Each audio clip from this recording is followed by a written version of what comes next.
have to unmute her. 22 years. 22 years, so you were there the year 2000, 2000, correct? Yep, 2000. Are you aware of any work that this town has done on Groton Road during that time? Yep, I remember that. Do you know what they did? Because I don't. Put in a sewer or something? Or, You want me to say? yeah, let my husband talk on that, I don't know. Hi, my name's Dave Davenport from 62 Groton Road. Yeah, they put in a new drainage system, 3 new structures. They redid the sidewalk. I went out there because I happened to be laid off at the time to see what was going on, and everything I saw was top notch. They got all the right pipes. They got the booties on the structures, stone underneath all the structures. Everything looked top notch. So I don't think there's any problem from what they did out there to cause us to be flooding and losing our yard as it is. When you say drainage, do you know if they put in new catch basins? Yes, they did put in 3 new catch basins. Did they change goes the up- elevation of the road at all when they finished? I don't know if they changed the elevation. I mean, I know they grinded it and they re-hot topped. I know they raised some of the sidewalks a little higher. The one in front of my house is about 6 inches higher than it was before they tore it all out and redid it. Can I ask another question? Yeah, sure, Dave, go ahead. During the last 22 years, has there been any residential development around your house up on Cart Path or on Russell or up on the Varney Playground side of Cart Path? Or has it been the house has been pretty consistent? It's been all consistent. I mean, the only house that, there was a house rebuilt over on Russell Road, and it's just in the same footprint it was before. I mean, I don't see any difference in any grades or anything like that. Have any of your neighbors done any obvious work in their yards? Obvious as in what kind of work are you speaking of? Well, some kind of significant landscaping work, not digging a hole or digging a garden, not that kind of thing. Not that we've seen. I mean, You can't speak of something. I mean, there's some things where we can't really talk So about. you don't really know, so one open question would be, what kind of activity, if anything, has gone on around that site? That's an open question, correct? E- We can't really answer that. Could you, Okay, so it's an open question, right, fine. I you understand. could ask Mr. Coates, he would be able to answer that better than I could. I think you answered my question, thank you. That's all, Chris. Okay. All right, thanks, Dave. Other commissioners, questions? Yes, Carl? Yeah, I'm just curious if you've had any experts, any engineers, or anybody look at it. I have had several tree places come out and different, like, landscapers. And we've also had, because we're gonna have to probably raise our garages, which is gonna cost us a fortune. So, we did have people look at the garages and look at the yard, and everyone just says it's like a flooding mess. And, we did like estimates, so I didn't hire any of the people because, we just don't know if we're gonna do it, if it's just gonna get ruined anyway. But you have not had an engineering assessment of the ground, of the water, anything like that? No, we haven't had any of that. Okay. I mean, the only thing that we could say is the previous owner lived here since the house was built in 1950. The garages have been there since 1973, so almost 50 years the garages have been there, and they're solid structures. The first 10 years, we never had any water come over and encroach into our property from the wetlands area Or from carpet. or from Car Path or anywhere else, Groton Road or whatnot. And in the last 10 years, it's just gotten so wet over here. I mean, I can't even go out there on my lawnmower and cut the lawn because my ties, they sink in the grass and leave ruts. I mean, the first 10 years, this never happened. We had a plush lawn, we had beautiful trees and flowers. I've given Dave Kuntz all the pictures of how it used to look compared to now, and there is quite the difference. The previous owner that we bought the house from came over last summer, and he was disgusted on what he saw. It's Okay. totally different than it used to be. Now we're getting wet all the time. I mean, Okay, that's about all I can say on that. thank you. Right, any other commissioners, questions, comments at this point? So, Mr. Coons, I mean, you've had a chance to, you've been out on the site, right? Yes. Do you have any recommendations at this point to, on this topic? Well, I'd first like to go over some additional information. Please. Mr. Chairman. So I'm going to share my screen. So I'm going to bring up, there's a USGS station in Acton that's located just north of Route 2 in the Weatherby Street area, not too far west of the Rotary, if people are familiar with that. And that USGS station monitors groundwater. And if you look at this screen here, I have plotted the mean annual depth to groundwater at that station. And you can see that it's it goes up and down, which is a seasonal effect. But first of all, the first thing I want to point out is there was a big spike in 2010, which is when the Davenports claimed that they first noticed a problem. So That's the one on the far left? yes, yep. So I don't know if that's just coincidental or not, but as I say, they have mentioned to me that it was in 2010 when they first noticed the problem, and at this station anyway, in Acton, which isn't too far away, that there was a spike. Now, starting around at the end of 2016, this date is Thursday, October 27th, 2016. You can see, in my opinion anyway, there's a very definite slow rise in the groundwater since then that's superimposed on the seasonal variation. Now, there was a dip during the drought of 2020, which is probably this right here, but it has started to rise again. Again, I think it's slight, but I think it's definitely visible. I think it's definitely apparent. So that was the first thing that I wanted to show commission members. Now, I certainly agree that one has to be a little bit careful about extrapolating what's going on near Route 2 in Acton to what's happening in Chelmsford.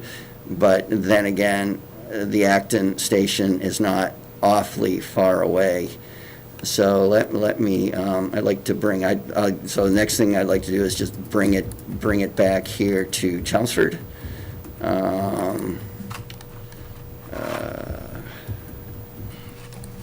me 1 second here.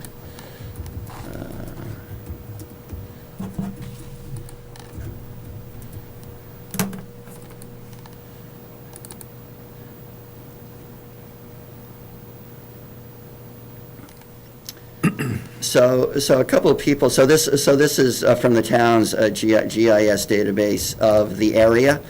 And a couple of people have asked me, well, why should the commission or anyone in town care about what's happening on the Davenports property? Isn't it their problem? Well, maybe or maybe not, because I think if something is happening on their property and it has been getting wetter over the last decade or so, maybe it's happening, or maybe it will happen on other properties. So I think that's, at the very least, that's why, the town should be aware of the problems they're having.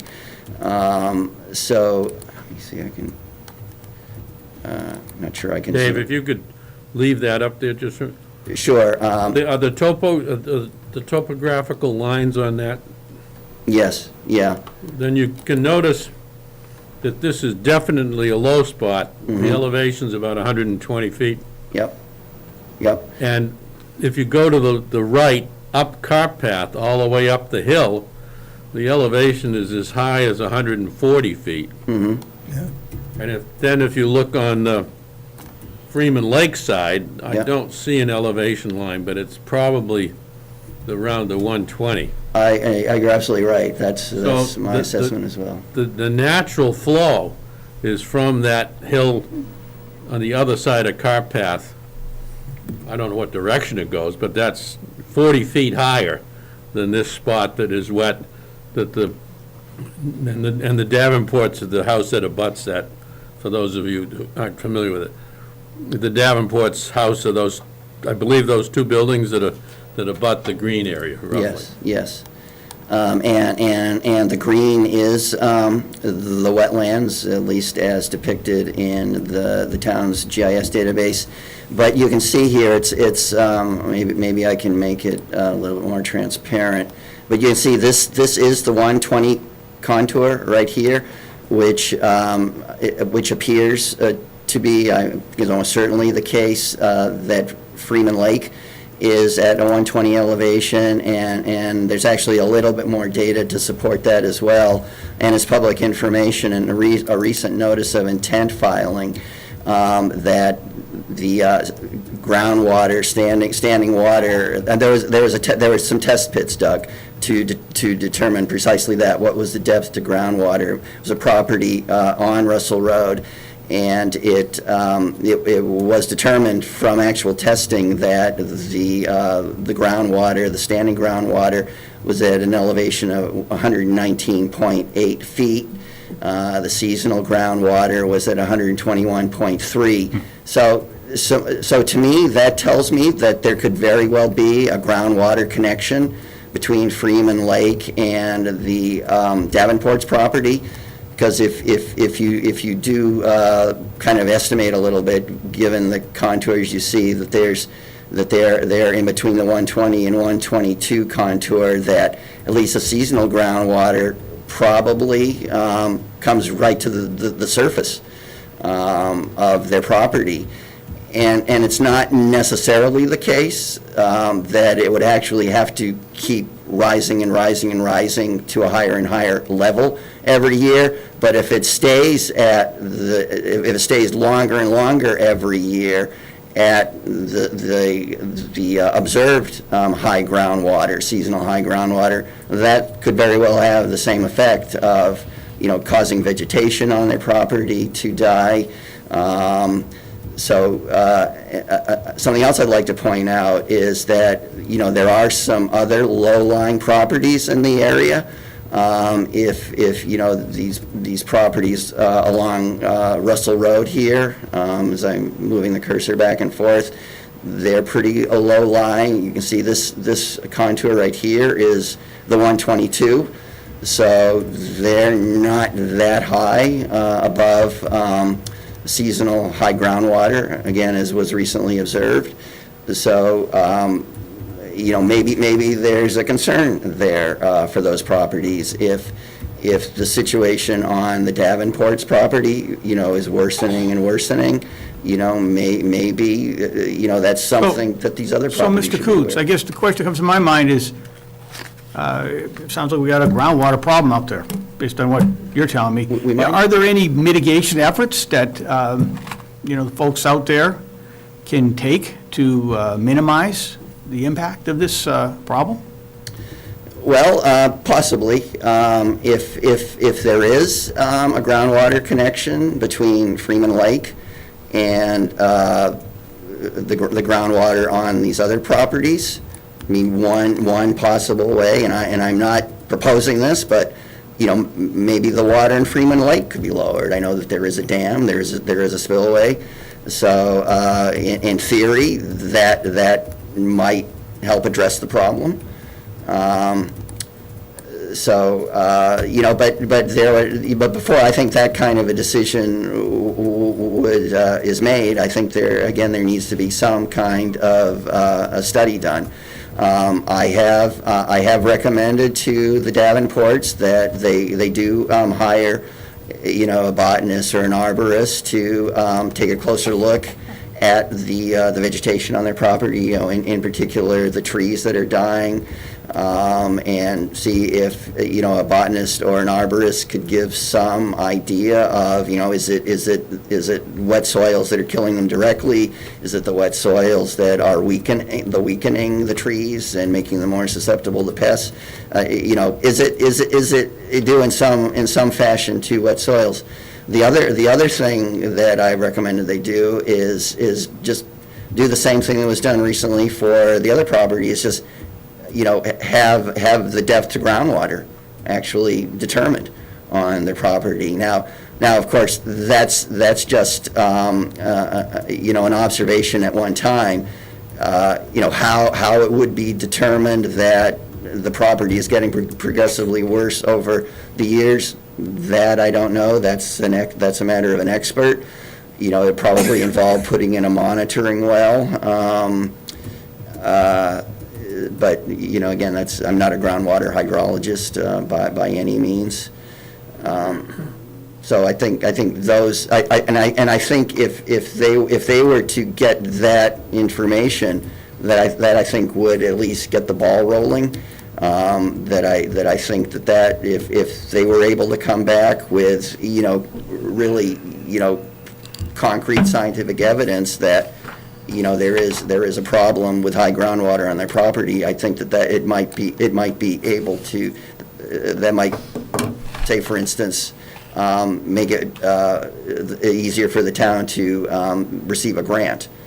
The other thing I do want to point out as well, and I'm certainly not trying to alarm anybody or scare anybody, but there is right across Groton Road, there is a Chelmsford Housing Authority property that you can see. There's a wetland there that's also at the 120 elevation, and again, it is a little bit low lying. This contour right here is 122. This is 124, so maybe there's a groundwater connection between this property and Freeman Lake as well. Maybe. Again, I'm certainly not stating any definite conclusions, not trying to alarm anybody. But I think it's something that, town officials should be aware of, that one property right now does seem to be showing problems with rising groundwater. Have we been advised by any other homeowners that they have similar problems, or is it just the Davenports? I have heard anecdotally from some other property owners, not going to mention any names, but I have heard of dying vegetation, or vegetation that does seem to be having problems on some of the other properties up there. So I guess what I'd like to do is have Mr. Coons continue to work with Mr. and Mrs. Davenport on these issues, and also any other neighbors that might have input that have similar groundwater problems, and basically look into this problem, see what you can find out, see if there's some mitigation efforts that can be made by the community to help address a problem which might be more beyond one family's problem. That's what I'd like to do. And certainly, if any other residents up in that area are experiencing problems of that kind, they should definitely let me know. No doubt about it. All right? Where does is there any water flow into Freeman Lake from in this area that we know of? Is there a stream? Is the Freeman Lake fed by anything? Yeah, we've got that, if you remember, Dave, we've got that old canal, actually, that was there, feeds in off of, Yeah, into but that's at the yeah. other end. The other end, yeah, the other end, The yeah. reason I ask is, you guys may remember, the state of Massachusetts cleaned up a stream on Route 3, just north of Freeman Lake. And I was never able to determine whether that stream actually fed Freeman Lake or not. But cleaning up that stream would have put more water into Freeman Lake. Now, on the other hand, I haven't heard any talk of the elevation of Freeman Lake changing in any meaningful way either, so. Right. All right. Well, I'd like to move on to the other items that we have on tonight's agenda. But what I'd like to do is have the Davenports continue to follow up with our agent and see what could be, if there's any mitigation options that might be available to try to improve this problem. So I appreciate Davenport's presenting this information to us, to the public. This meeting is televised to the community. And again, Mr. Coons will continue to report and update the commission on this matter. Thank you very much. Thank you. You're most welcome. All right, so what I'd like to do now is just move on the agenda to the next items we have. Chairman, do you need me for anything else? Thank you, Mr. Haverty. We appreciate your advice. Good night. Thank you so much. Yeah.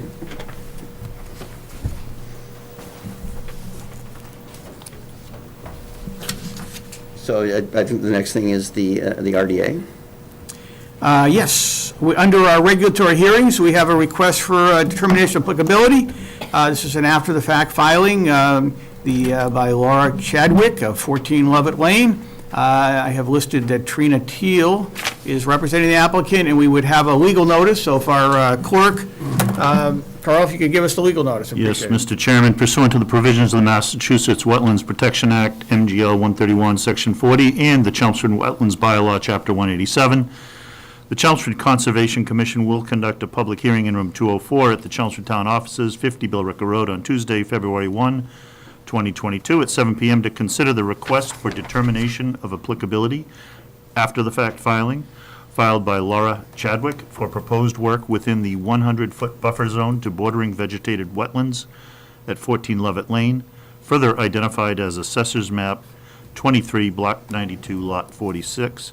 The project entails clearing, removal of tree stumps, and regrading, followed by loaming and hydroseeding of disturbed areas. Mr. Chair. Hey, thank you very much, Carl. If we could have the applicant's representative, please step up to the podium, address us.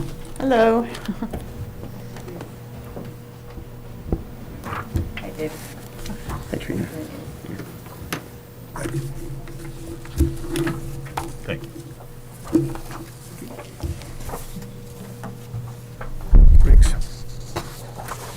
Thank you.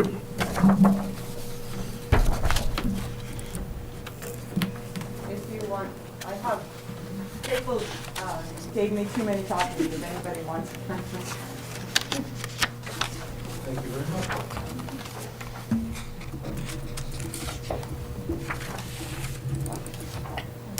Hi, I'm Trina Teal. I am Laura Chadwick's sister. She's right here. I also live in Chelmsford, and I have all my life. I'm speaking on her behalf because she has a debilitating neurological condition called Huntington's disease, and this makes presenting information particularly difficult. So Laura moved to Lovett Lane, 14 Lovett Lane, which you can see on the first page, in mid-April 2021. And our mom and brother also live in Chelmsford, and in particular, Laura's doctor recommended that she move closer to us so that we could help her as she progresses with her disease symptoms. So after moving in, Laura knew right away that she wanted to clear some of the trees. One of the things about Huntington's disease patients is sometimes their fears are amplified, and she felt that these trees were going to fall on her, and there was very little reassurance that she could get from us.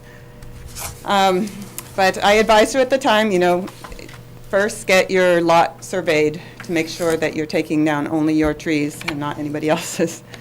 And so a friend suggested that we looked into hiring Stamsky and McNary out of Acton, and I contacted them via email on Laura's behalf, specifying that she wants to take trees down and needs to know her property lines. So Laura signed an agreement with them in July, and they were going to stake out her property. And later on, they actually added printing a plot plan to the project. So the surveyors were pretty busy, and it took until September 29th for them to actually get this survey done. But once that was completed, Laura contacted Marty's Landscaping, who had been doing a lot of landscaping for her already, and got a quote for the tree removal job, and Laura went ahead and hired Marty's company to do the tree removal and the stump grinding. And they did that, I believe, in mid-October. So we flash forward to January, and that's when we were contacted, or Laura was contacted by David Kuntz from the Conservation Commission, and none of us had realized to that point that wetlands were, or that Laura was in a buffer zone of any sort. So, so this was kind of a little bit of a surprise to us.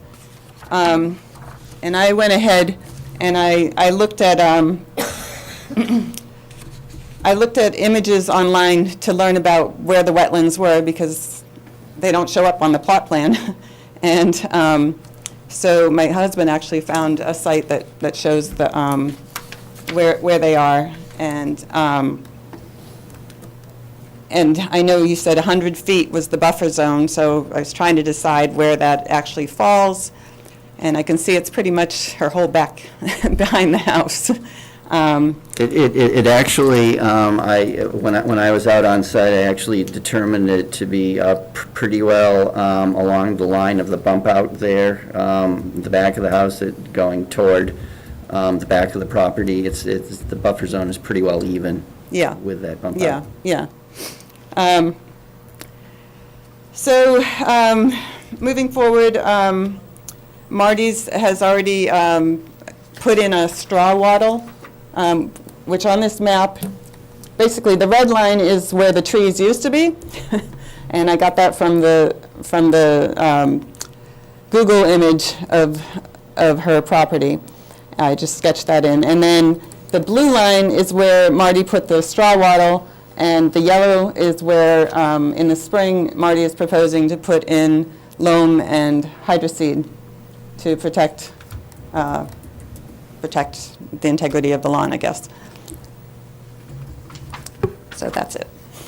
Well, thank you very much, Trina, for the overview and the presentation. Let's see if the commissioners have any questions for you or your sister, husband. Starting with Bill, to the left here. Bill, anything? Marty's working with you with this, Yes, helping you? yes. Okay. No, I'm sorry you have to go through this, and I'm glad that Marty's on board and working with you to resolve it. So I'm all set. Oh, good. Good, thanks. Dave? Was this engineering rendition available when before Marty began the work, and did he see it?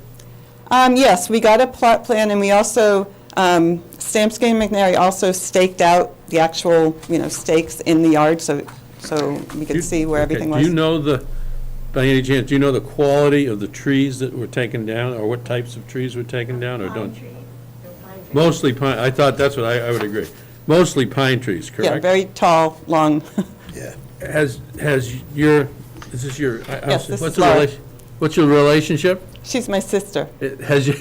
Ma'am, you've been in the house a certain number of years. Have you lost, prior to this work, had you lost any pine trees in storms or anything? She has only been there for, 6 months. Okay, so you wouldn't have known. The reason I ask is pine trees can be very soft and can break pretty easily in storms, but you really haven't been there long enough to see that. No. Are all the stumps up now, or are there still more stumps to be removed? They were ground down, is what I Are you going to believe. stay there, or are you going to take them out? I think everything's done. Okay, so the stumps are going to stay there, but in a ground-down position. Yeah. So he'll put loam over that and seed them. Yeah. You realize that over time, those stumps will rot, and you may have holes. It may take a long time, but those stumps will rot, so Okay. just be aware of that. Okay. So the red line is where is the historical tree line, correct? Yeah. And the green-yellow is where the work's going to be done in the springtime? Yeah. Is there any plans to put any kind of hay bales or silt fences or anything on Lovett Lane to prevent any erosion coming off Lovett Lane through the yard and into the wetlands? I don't know of that. Okay, that may be a request. That's not a big deal. I mean, you've got something in the back of the property, so Right. you know what I'm talking. That kind of thing on the street. Well, because Lovett Lane goes up a hill, and I understand the other side of Lovett Lane is up a hill as well. Yeah, So other than the storm drains in the street, come springtime, you may get significant runoff on the property, and with the trees gone, you may see erosion, so you want to stop that. And one way to stop it is to keep the water off of your property by putting something on the road. That's all I had. Hey, thanks, Dave. Mark? Prior to trees coming down, Marty put that straw wattle in? no, he just did that in January. Oh, okay, all right. That makes sense now. Well, if he knew enough to put the straw wattle in, why did he continue? He knew it was in wetlands. No, I don't have anything else. All right, thanks, Mark. Carl? When you contracted with Stamsky and McNary, did they know that you were going to take trees down? Yeah, that was, They in my understood email that? correspondence with them, I said specifically that was what we wanted to get the report for. So I guess my question to some of my colleagues here who might know better, would you expect them to say, hey, you have a wetland nearby? Yeah. Would that, Yeah. to me, that Yeah. would be something that these guys should have Yeah. said, hey, by the way, you're inside a wetland. Well, I mean, Yeah, she because a lot of hired times the a homeowners. professional, right? Exactly, because the average homeowner's not going to necessarily know about all our I'm just trying to like, regulations. go, hey, somebody should Yeah. have flagged that, and these Yeah. guys, they get on site, they look. Yeah, I would have expected them to flag that Yeah. and do the right thing, so, okay, thank you. thanks. Carl? I I agree John? with Bill, it's too bad that you have to go through this after the fact. Yeah, It's just, I wish Marty had looked a little closer. yeah, We can't cut this far back, but, Here we are. here we are, but, it's too bad. yeah. I have no problem, just get it loam seeded and, that's all you can do. Great. All right, good. Any other commission questions? Yeah, Dave, follow-up? For people who may be watching this and listening, and for any other people in the audience, where a homeowner has large trees that are growing fairly close to the house, the commission has been very responsive to saying, I need to take trees down because I'm afraid they're going to fall on my house.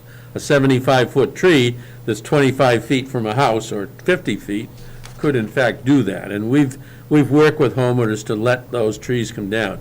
Some of these trees were probably that close. I'm not saying, because I know you want to do more than that, but it's not that we're against taking trees down willy-nilly, so that's the first point. The second point is there any, I heard you're going to loam and seed it? Is there any plans or any desire to plant any trees somewhere on there to replace the trees that came down? Trees are pretty valuable to the atmosphere and ecologically, and it's tough when you take them all down, Yeah, and all that carbon dioxide removal gets taken away from the air, right? right. But I understood there were no plans to put any other trees on the site. Is that correct? At this point, Okay. we'll put in something. Would you think about it, please? I mean, we can't require you to, and certainly, it's not my intention to have you replant the number of trees that you took down. I don't mean that, but selectively, it might work. That's all I have. All right, thanks, Dave. Commissioners, more comments? Is Mark? is there any more work to be done here besides looming and spreading seed? Well, that's what we're asking you, is that enough to keep the integrity of the wetlands protected, or, You no more trees coming down or anything? no, there's no more trees to come down. Someday there may be, we don't really know, but someday Laura might want to, I don't know, put a garage on the side of the house or something like that. That probably wouldn't be in the buffer zone based on my understanding of the line zone. Well, just be careful.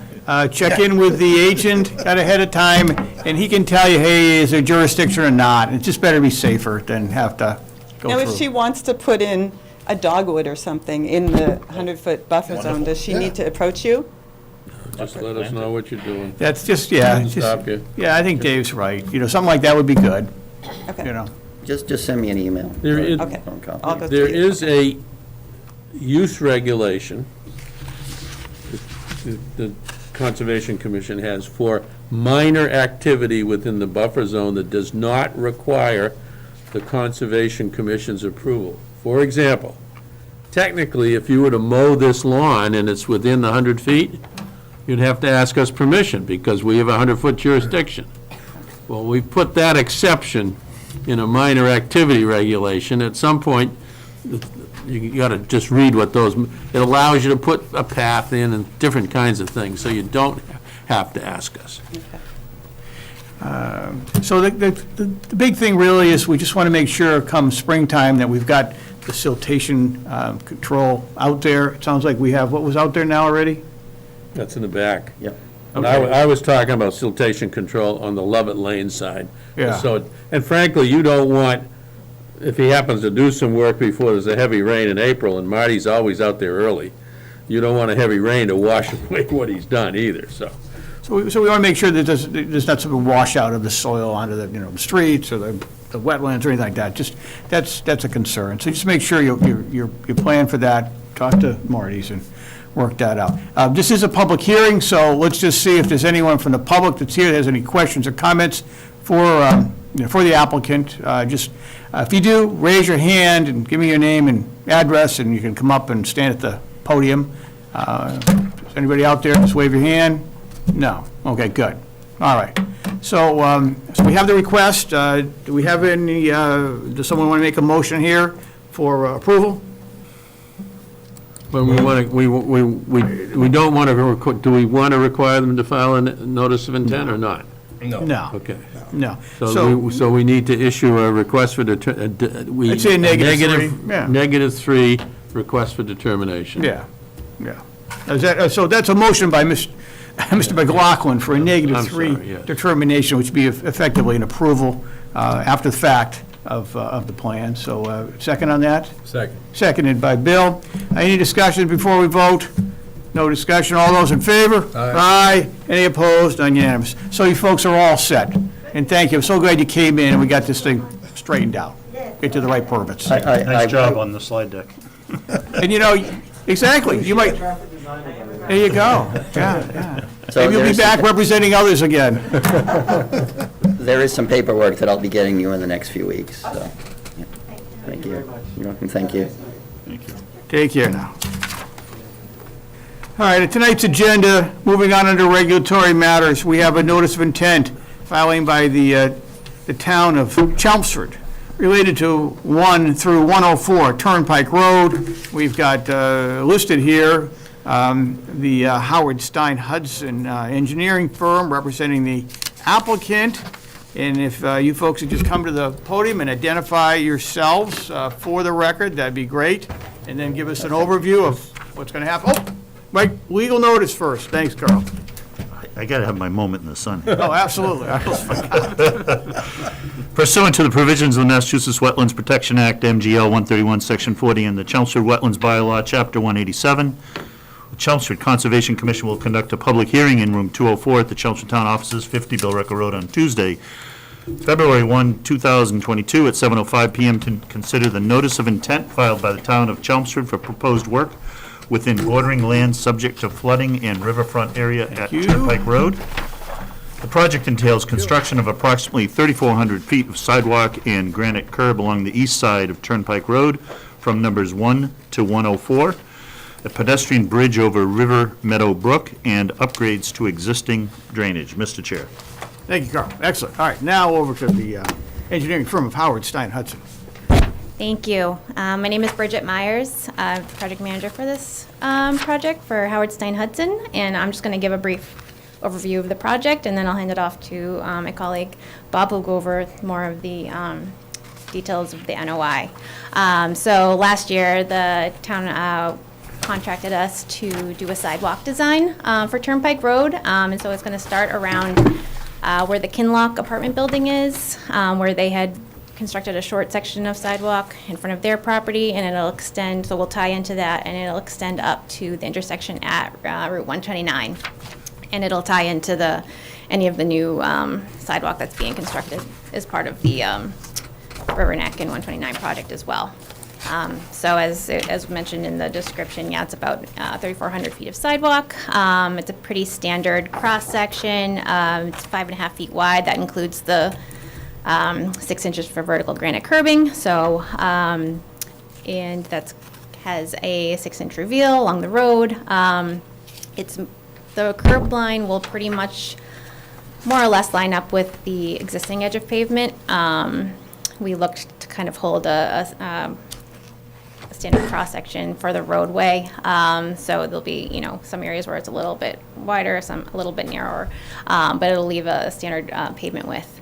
So it travels down the roadway, and then when we reached River Meadow Brook, we felt that given the conditions out there, the least invasive solution to get over that brook, instead of trying to extend the culvert and touching that, would just to be build a pedestrian bridge over the brook.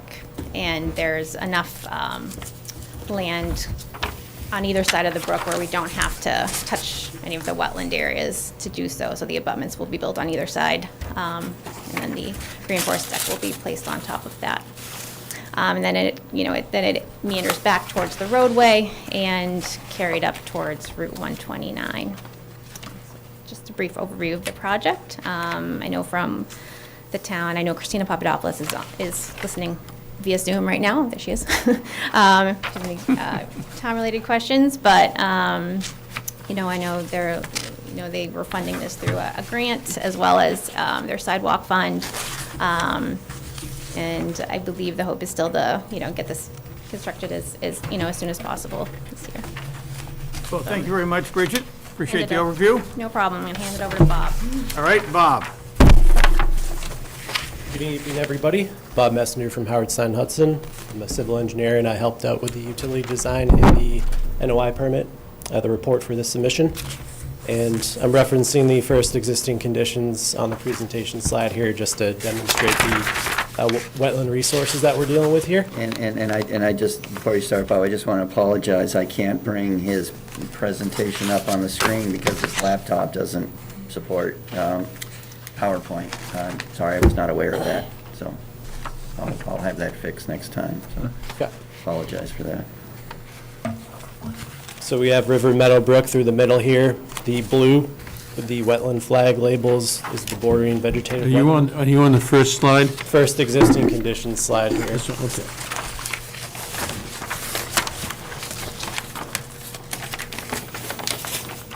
And so the wetland is on both sides of the road, and we have a 100-foot buffer from there. It's labeled in a dashed red line. And you'll also notice on the left side of this page, there's a magenta line running through. That is the flood zone. It's elevation 111, and everything to the right of that would be lower than that. And obviously adding a So everything side. to the right of that is in the floodplain. Correct. And the next slide will show the other extents of it. Before that, though, the dashed lighter blue is the 200 riverfront area, which is offset from River Meadow Brook 200 feet out on either direction. And just a quick note in terms of existing drainage out there, toward Bill Ricker Road, there is some curbing, and toward the apartments Bridget mentioned, there's some curbing, but other than that, it's all like country drainage, swales that discharge directly to the wetlands. There is 2 existing catch basins out there now for the entirety of the 3,400 feet of roadway. Just want to make that a note because we are adding a curb in drainage. And these are existing conditions. What's in 34, what kind of business is in 34 Turnpike Road right now? I believe 34 Turnpike? Is that a house? It's a house, yep. Okay, so this is going the other way, okay. The bank is at 6 Turnpike, or This is near- the, okay, right this is near a house. Billerica. there's a couple of houses, and then there's a there's a small company, right? Yeah. I'll ask you that question when we get to that slide. It's around 80, I believe, Turnpike. So to the next slide here, it's another existing conditions continued because we have just that extensive resources.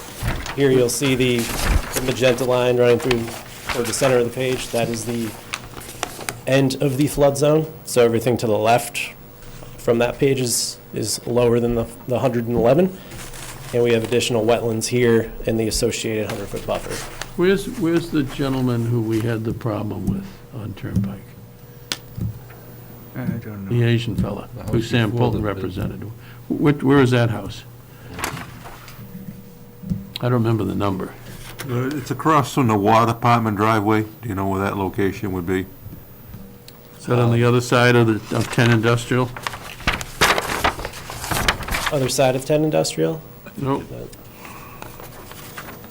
I would have to look that up.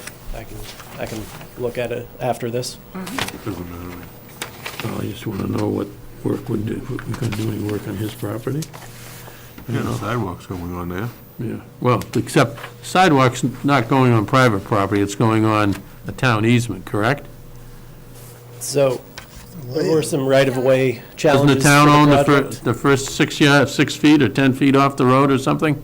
So the survey for this one showed that the Bridget, why don't you come back up to the mic? I want to catch you on the...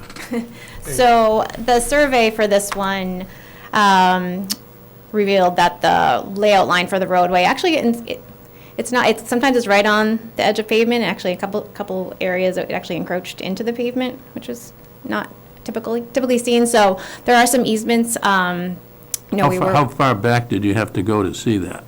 How many years back did you have to go to see that? how many years back? I don't You know, know. you realize what Turnpike Road was historically. I do not know, actually. It was a straight shot from Chelmsford to Cambridge, correct? I think so. So it's a very old road. Anyhow, Yeah, it's actually, it's a 1929 county layout. maybe even older than that, but anyhow. You were in the commission back then, weren't you? Yeah, right. So we did identify any permanent or temporary easements. Typically, we recommend doing permanent easements for the sidewalk itself, so the town can have control over that and no one can change it. And then, there were some temporary easements just for, grading instruction behind it. We had been working with DPW on that. I don't know where that left off, but I know at the time, when we were working with Stevie Onley on that, and he had been, working on starting to procure those easements, but I don't know what current status of those. Okay, well, thanks for coming back to the podium. All right, back to Bob. Thank you, Bridget. So I flipped over the proposed plan slide. This is just a good visual. There's a light gray hatch which demonstrates the 5-foot wide sidewalk. A darker gray hatch is proposed HMA driveways for anything impacted by construction. They'll be reconstructing those driveways as needed.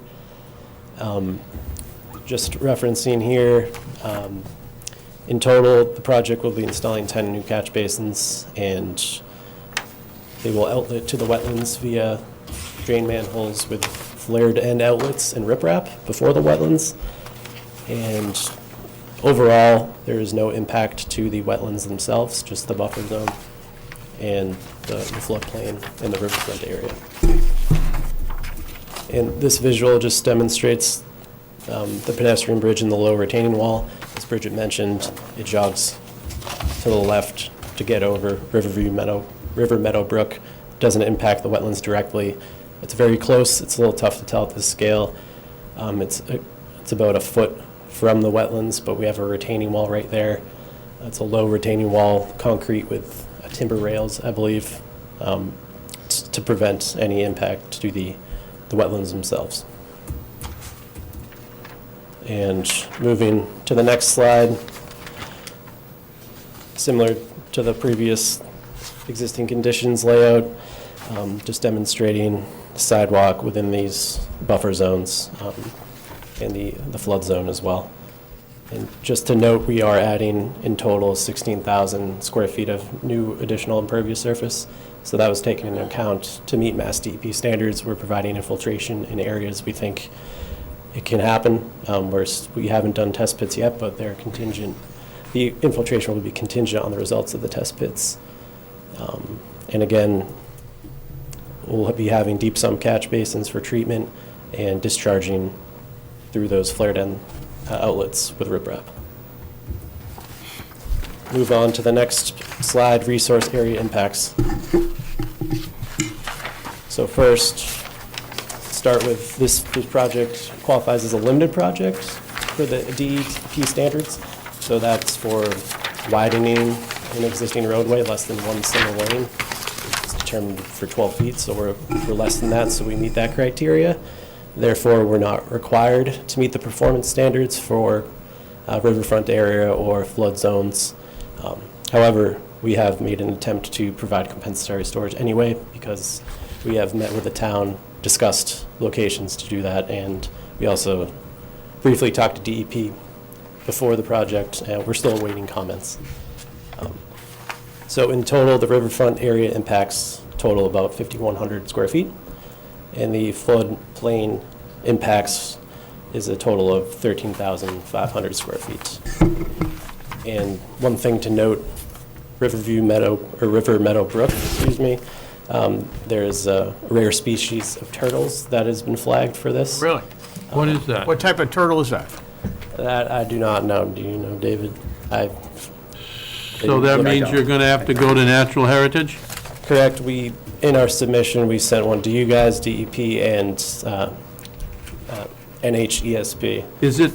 Is that Natural Heritage area, that whole That is the yellow. hash-marked area Yes, that's correct. on this one? Yep. In the project, disturbance within that area is 4,000 square feet. We definitely would want to know kind of the information that comes back from those folks, certainly. Yes. Get that back to our agent. Oh. Correct. They have received the submission. We haven't had comments yet, but we will certainly relay whatever they say. I believe their standard review periods are a bit extended, so it might take some time. Right. And moving to the next slides, as I mentioned, we don't have to do compensatory storage per the performance standards and regulations, but we discussed with the town and DEP that we should try anyway. As Bridget discussed some of the right-of-way challenges out on Turnpike Road, there's really no place to do compensatory storage within the town right-of-way at Turnpike Road. So on the left here, you'll see a picture of the FEMA map. The diagonal orange line is the Turnpike Road. So since we're not able to do any comp storage there, we discussed with the town, a town-owned parcel within the same floodplain, off-site, that we could possibly do comp storage. And if you go to your right here, you'll notice that it's River Neck Road in Orleans Street. Behind those properties, there is a town-owned parcel, which we have pegged, we had it surveyed, and got a nice topo there. Where's the water treatment plant relative to this? Is it right there? Yeah, it's right there on Orleans Street. Is The parking lot. it that building Yeah.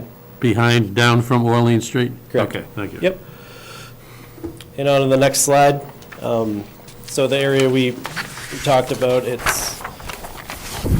there is power lines running through there, so that's another coordination item we need to do with the utility company, but it is within the same floodplain, it is town-owned, and we're able to cut what we have, the equivalent to what we have filled. So for the Turnpike Road project, we are including all the sidewalk and pedestrian bridge. It totals in about 9,200 cubic feet of fill that we are filling into the floodplain.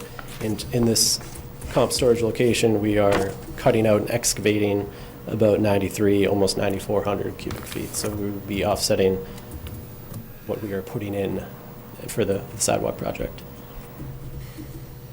And that is all I have, so happy to answer any questions. Great, let's see if we got questions. Maybe we'll start down this end. John, any questions? What are you gonna do where the water meets the road? I mean, straw wattles and what are they gonna do? Erosion controls for construction? Yeah. We believe it's on the plans. The water comes right to the road. So straw wattles and stuff isn't gonna work. Yeah, so in the event of a surge during construction, like dewatering, Yeah, that part of Turnpike where the pedestrian bridge is flooded out Yeah, it's flooded a over lot, time. yeah, I've seen it flood out, so. yeah. I mean, what do you normally use? for specifics, I couldn't speak on it right now, but I believe this would trigger a SWIP, which we would probably have to get in some dewatering strategies for that, but I haven't established any at the moment. All right.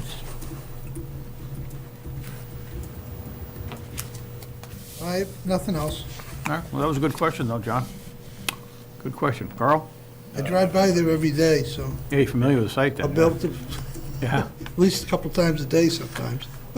Actually, it's not really our, sidewalks, homeowners will now have to snow blow those, right?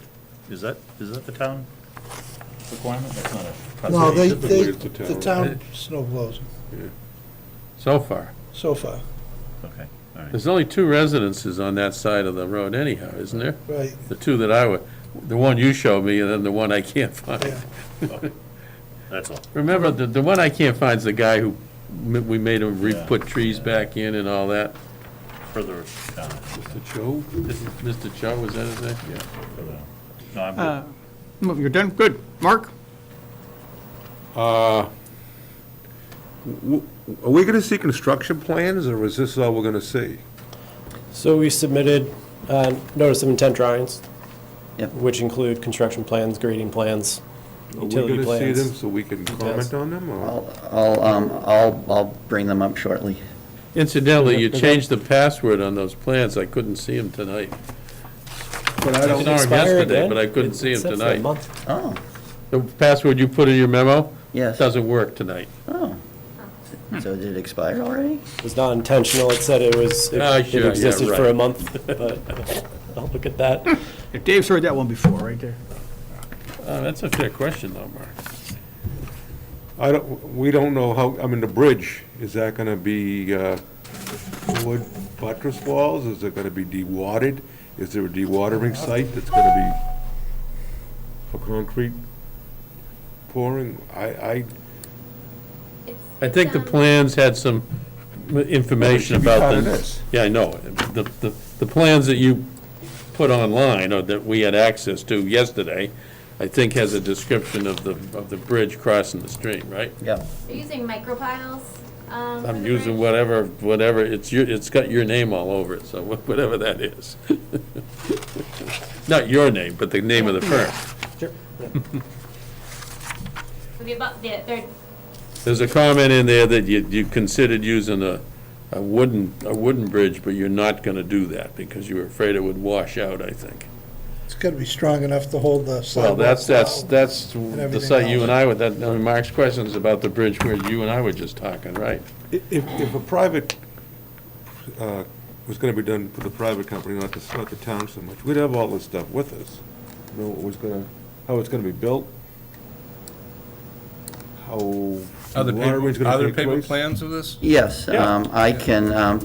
That's what we really need, because this doesn't show you. I can't say anything, Excuse me, approve it or disapprove. excuse me, the agent did send them out to all of us. Those are the ones I was looking at, where the password No, changed. I get it. But it should be part But, of this. It's, I was hopeful we would be able to put them up on this and tonight. but we can't. and I could do that. The only thing I was waiting for, Mr. Chairman, I have asked Christina to review the stormwater issues with the plan, stormwater compliance. So maybe in deference to her, maybe if we could ask her if she has anything to say. I don't know that she does, or she's just waiting to answer questions. Certainly, I think we would certainly request a positive response from her Absolutely. as to because a lot of that stormwater management now is stuff that we used to look at. And with Right. the change in the regs, she looks at it now. Yeah. Are all the catch basins on the easterly side of Turnpike Road, there's nothing on the westerly side? Correct, yeah. All the construction will be on the You're not east side. crossing the road to do any catch basins on the other side? No. We're mill and overlaying a small portion, right, but we're not adding any additional catch basins. And the reason why you're doing catch basins is because you're using curbing now, so you're not gonna get natural runoff. Right. Correct. That's a substantial change on Turnpike. Yeah, yeah. More questions, Mark? It's gonna be safer. I don't have enough information to ask questions. No, Okay. I'm done. All right, Dave? Will the catch, I haven't seen that'd be the catch basin question. Christina will, I think, will talk about runoff and all that in her calcs. There's a lot of calcs in that stormwater submission, which we need to, I can't understand, so I'll need to defer to her. John raised a question at first, and I followed it up. Historically, there's been a lot of flooding of that section of River Neck Road.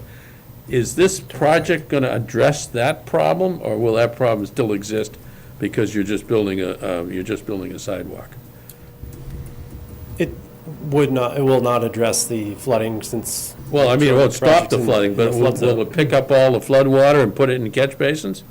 And then dump it into the wetlands after it's been treated? At some point, when if it floods too high, it's not gonna make a difference, but we are providing some infiltration in areas which could possibly help relieve. Because that whole area behind the bank, which is what, 6 Turnpike, right? Yes. And then up to where John was talking, and that floods all the way from Turnpike down to the bank and then out to Bill Ricker Road, right? And stays in there, so that's a big wetland area in there. How many trees are gonna be removed to build these sidewalks? That I do not know. And is there any plan to replace any of the trees?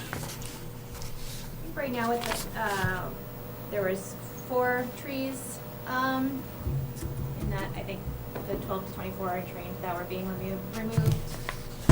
Right now, there are not plans to add any new trees back. That could be changed. If there's funds in the grant, I think, I certainly would appreciate it, so there's no net loss. So we don't know where the sump catching basins are, and the leaching galleys, are they on here that you can show us? So they're on the plans. I did not put everything on this PowerPoint. I just mostly highlighted the resource areas. We've got to get these plans up and available for all the conservation people and anyone else. I mean, it's a relatively straightforward project, but we still need some answers.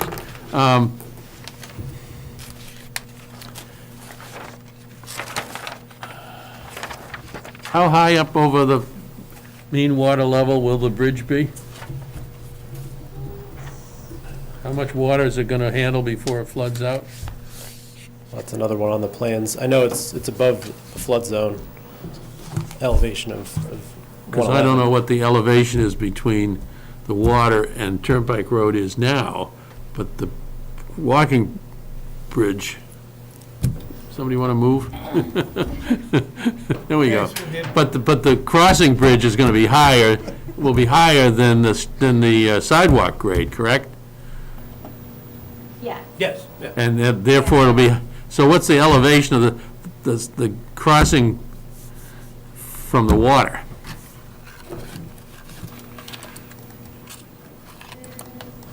So right now, when we got this survey, the observed water was 103.6, and the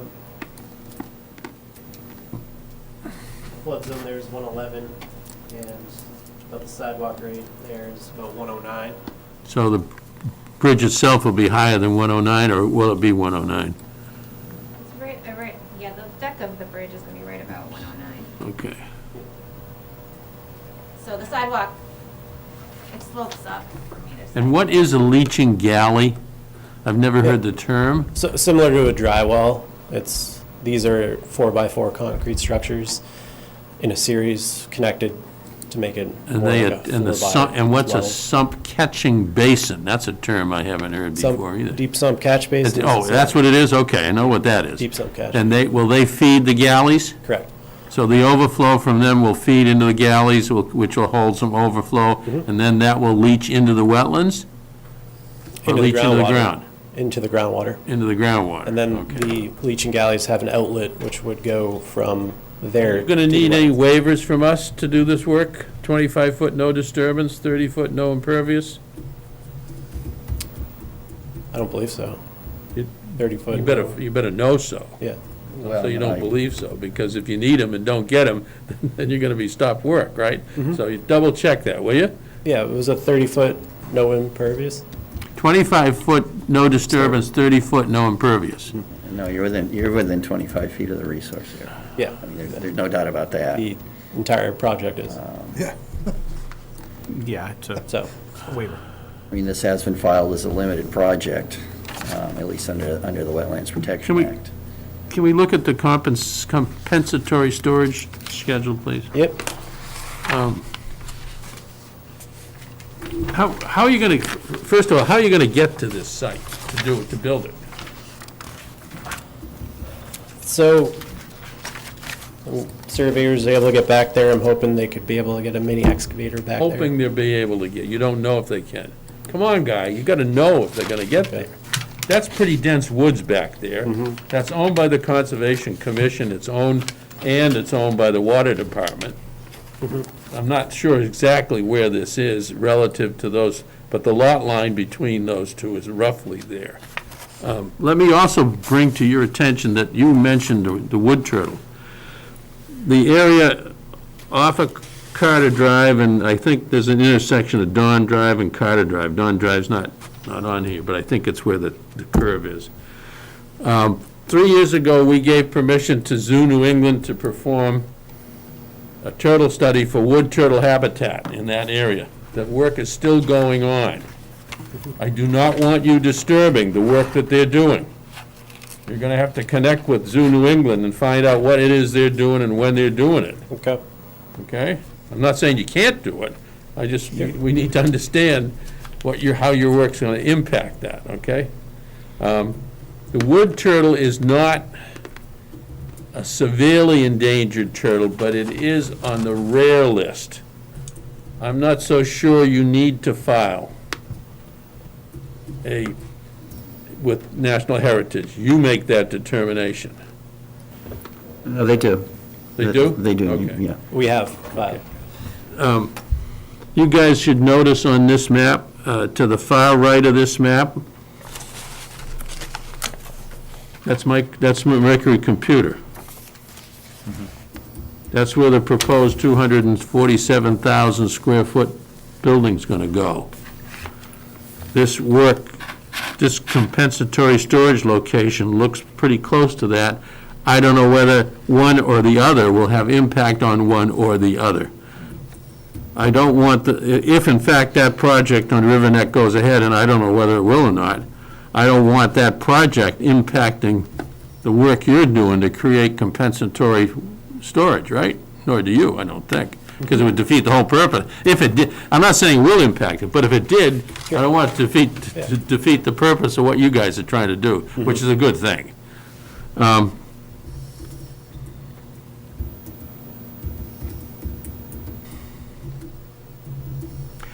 None of the work you're gonna do is gonna change the water flow in the wetlands. You're far enough away, right? You're not in the wetlands at all, are you? No. I didn't think so, okay. That's all I had, Chris. Thanks, Dave. Bill, questions, comments? Without plans, I really don't have, can't ask any questions. I Good, got so- one follow-up. Yeah, Mark. On Billerica Road, they put a new culvert in, which obviously is gonna decrease some of the flooding on that side of the road. Is the one that's existing on Warren Ave, Turnpike Road, it isn't that old either. Are they gonna work seamlessly to get the water out of there, or should that be addressed before the sidewalks and everything else gets done? Is there any information on that? should they improve the culvert? No, there is a new culvert that's now operational that went from behind the bank, under Billerica Road, and into the, and followed, and that's River Meadow Brook. Yep. But the one on Turnpike's probably 15, 20 years old, I think. Probably, that's where they put in the turtle barriers, remember? Behind the I bank. just wanna make sure everything works seamlessly, and they're yeah, not doing something right. that's gonna Well, problem later. I mean, I'm assuming, bad word, that the state did calcs when they proposed the new culvert under Billerica Road to make sure the flow would be consistent with what was there. And so that's operational. Mark's point is any of the work that you're gonna do affect the flow into that wetland area behind the bank and there, and then under under Bill Ricker Road. Yeah, so we did not assess the culvert, analyze, the culvert in our project impact on that, whether it's increasing flow or not, we have not. But the pedestrian bridge is not impacting the water because we're not. No, I just meant the whole project. Does in the aggregate, does the whole project affect any water flow that's going to impact the new culvert because it was spec'd to the historical water flow, right? Yep, so we're increasing impervious area, but we are also providing some storage via the leaching galleys we talked about, which would help offset that increase. We are slightly still increasing the peak flows in these subcatchment areas for the project. In terms of a culvert analysis, I can't speak to that, I haven't done one, but we are increasing flows slightly. All right, well, let's, I see Christina Papadopoulos on our Zoom link out there. Christina, do you have information that you could share with the commissioner, particularly around maybe some drainage calculations and things of that nature? Hi, good evening. Christina Papadopoulos, town engineer. So I haven't had a chance to review all of the stormwater calculations to the fullest technical extent. However, I did look them over and preliminarily, and they appear to be representing it correctly. You know, when they talk about the plan on increasing the number of catch basins, because obviously once you add curbing to a road that was typically country drainage, now you're going to have a whole lot of extra stormwater flow. So they have they're proposing deep sump hooded catch basins that will go to that will flow to underground chambers, which will be really nice, hardy, concrete ones. So it's very suitable for right-of-way use, and those will infiltrate any excess water, as well as have an overflow so they can release water if need be and not increase any sort of flooding on the road. So, I mean, their design seems, generally speaking, to be really great. So, but of course, I'll provide them with technical comments later. Yeah, no, thank you, Christina. Appreciate that input. So look, Bob and Bridget, I mean, it's obvious the commission has a lot of questions. We need to get the plans in hand so we can do our job appropriately. So my suggestion is we got to come back again for a future meeting, give you guys a chance to do some more homework, make sure that we've got plans in front of us that we can look at. And again, you've got a lot of questions and feedback, comments from the commission, so it gives you a better feel for what my colleagues here are looking for. Absolutely. All right, good. Can we have a motion to continue? I will give you after this the name and contact information for someone at Zoo New England, okay? Sure. Because I have that. I'd like to say a few, Mr. Coons. Mr. Chairman. So I'd actually like to talk a little bit about the bridge, which I have up on the plans, or at least the first sheet. Well, you did get in, using your password? No, this is Okay. actually what I have stored Okay. on the computer. I didn't ask Mr. Messenger to print out hard copy sets of the plans because it's a 39 Right. sheet set. So, but I presume he'll. So anyway, I'd like to zoom in a little bit more, but so. Just a couple of questions and comments on the bridge. I think it would be very, very helpful if you could also do a side view. Would that be possible, to add in another sheet with a side view, or maybe an inset on this sheet showing a side view of the bridge? Would Looking out into the brook from, so like a... Well, I guess it would, I guess it would be looking from the brook toward the bridge. Okay. I guess maybe on the northeast side. Yep. I think that would be helpful. And I noticed that, and I think this question has been answered already. Because I noticed there was no delineation of bank, and that's because it's a culvert, right? Yes. What's a culvert? Under the road. The banks. Not a road culvert, okay. It's a constructed bank, not natural bank.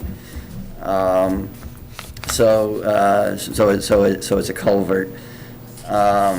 So, yeah, getting back to the side view, it would be good, like, to show the abutments, on either side, as much detail in that view as possible, the same amount of detail that you're showing in this view. I think that, and the floodplain elevation as well on the side view. I think that would be helpful. So if you scroll down, there's one section cut right here. So this is left to right. You see the foundations there and the bridge deck itself, looking if you're walking on the bridge almost. So that something similar to that with the flood elevations, but just the Yes. other direction. Yep. Okay. There's an elevation a few pages after, I don't know if you have it. Okay, let me go there. So for this set, this is the NOI permit drawing set, not the full-blown construction plans. So it may not have exactly every section from the bridge. I can certainly expand upon it into my NOI drawing set, whatever we need to look at. Okay, and let me, oops. And let me think about it a little bit more. Is that what you're looking for?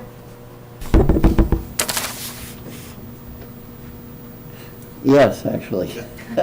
So, I mean, say I didn't, being a 39-page plan set, I didn't have a chance to go through all of it as thoroughly as I would have liked. But this looks good. I'll look at it more closely. If there's any additional detail that I'd like, I'll let you know. But that's definitely what I'm thinking of. Do you know who's going to be doing this work? Is the town DPW going to be doing it? Is it going to be a contractor that's going to be hired? I think the town, through, maybe Christina can add in, but I think. Sure. Oh, yes, so it's going to be a partnership. We're going to need to contract out the work for the bridge, I think, pretty obviously. However, the town will be using our contractors and we'll be prepping to do the rest of the sidewalk ourselves, like we would typically do a typical town sidewalk. Okay.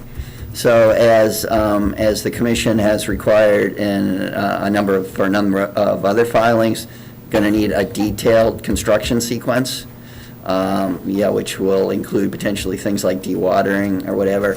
And it's a little bit too early to, I think, to require that now. It's probably going to be a requirement of the order, well, it will be a requirement of the order of conditions, but, the contractors, the people actually doing the work, probably won't be able to come up with such a detailed sequence until they've studied the plans a little bit more and, Yes, it's have thought about it a little bit more. 39 pages, you can get it. I can't read that. Little thing. So that's all I had to say on the bridge at the moment. I would like to go back to the compensatory flood storage. Yep. And I mentioned this to you, Bob, that you're gonna, because National Grid holds that easement in that area, they're gonna have to authorize it. There's the form that their representative sent me, or it's really an application. I'll go ahead and forward that to you. I think it makes sense to, for you to do that rather than me. And I don't know how long that process is going to take. I don't know what's involved in National Grid approving it, and I don't know if at the end of the day they're going to say no. So maybe it's worth, and I mentioned this already, talking to DEP is the given that one issue, and there are others. Is DEP really insistent on having compensatory flood storage? And maybe the commission wants it anyway, but if maybe DEP is given some of the potential issues involved, maybe they'd be willing to waive it. Another issue, another related issue, and I don't know the answer to this question, but I think we do need an answer, and it's something I can look into, is this is possibly a conversion of conservation land. It might have to go through the Article 97 conversion process. I can ask about that. I can contact DCS, the Executive Office of Environmental Affairs. Dave, what's a conversion? Creating the compensatory No, the conversion storage? is changing land from conservation use to some other use. Which would be what? It would be, it's a compensatory flood storage. It may not be. It may not actually be a change, but I think it's a question that needs to be asked. Is the compensatory flood storage considered a conservation use? And maybe it is. I would think so. The And- stream and- goes. Yeah. The compensatory storage is by the stream, correct? Yeah, it's right near the wetlands and within the flood It's in zone. the wetlands, but the water's coming from the stream, right? Yeah. Yeah, so it's in the floodplain. And because it's in the easement, maybe that's another mitigation issues. Maybe the easement allows that sort of thing to be done by National Grid, and maybe that would run to the town as well. And then just the only other issue that I wanted to bring up, it's already been raised, is, that's also rare species habitat. Now, I don't know if the application you've made to Natural Heritage includes this work in the rare species habitat, or it's just the sidewalk itself and the related work. Do you know? I mean, have they been, alerted to look at this part of the project? Yes, yes. Okay. Yeah. Okay.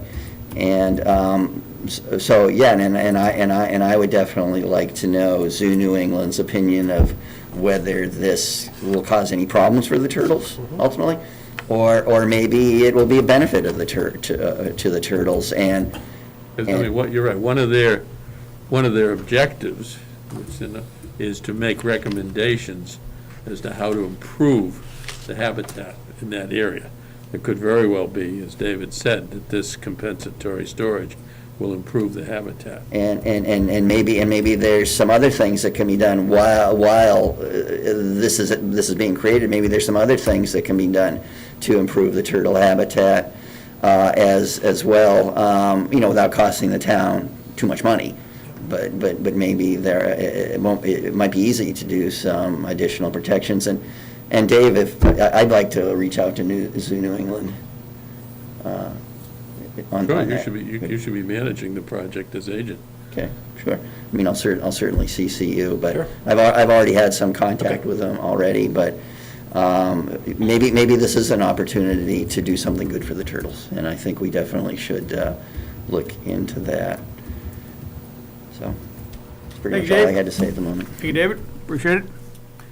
Okay, so we certainly have some questions, some information for these folks to gather before our next meeting. So if we could have a motion to continue then to our next meeting, which is February 15th.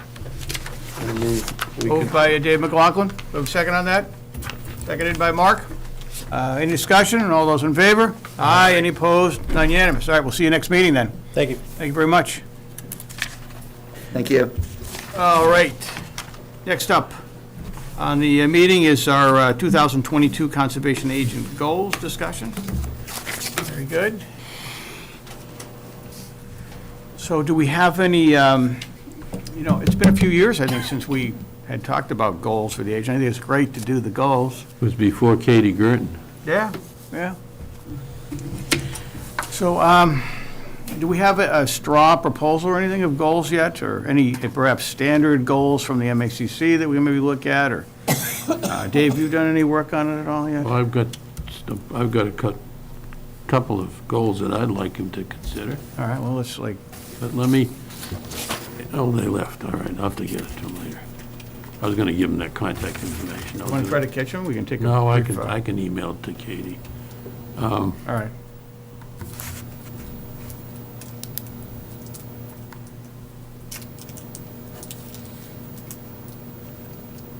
As I said, I don't think we set goals and objectives for the conservation agent since before Katie Girton. And we had problems setting them for the agent before her. And I think that's why the wheels probably fell off of it. I think it's That's an right. excellent idea. Yeah. I think it should be part and parcel. We don't want to overwhelm Dave with goals and objectives. I assume, Dave, that you're creating some of your own. Yes, I do have some And I ideas. also assume that Evan may have some for you as well, so we don't want to overwhelm him. That's why I just have two. And it's something that should be, it's something that I think ties the performance, ties the Conservation Commission together with what the agent wants to do. Under regulatory, let me just have a little bit of a preference here. There are now there can be two operation and maintenance plans for a notice of intent. Before stormwater management, we had one.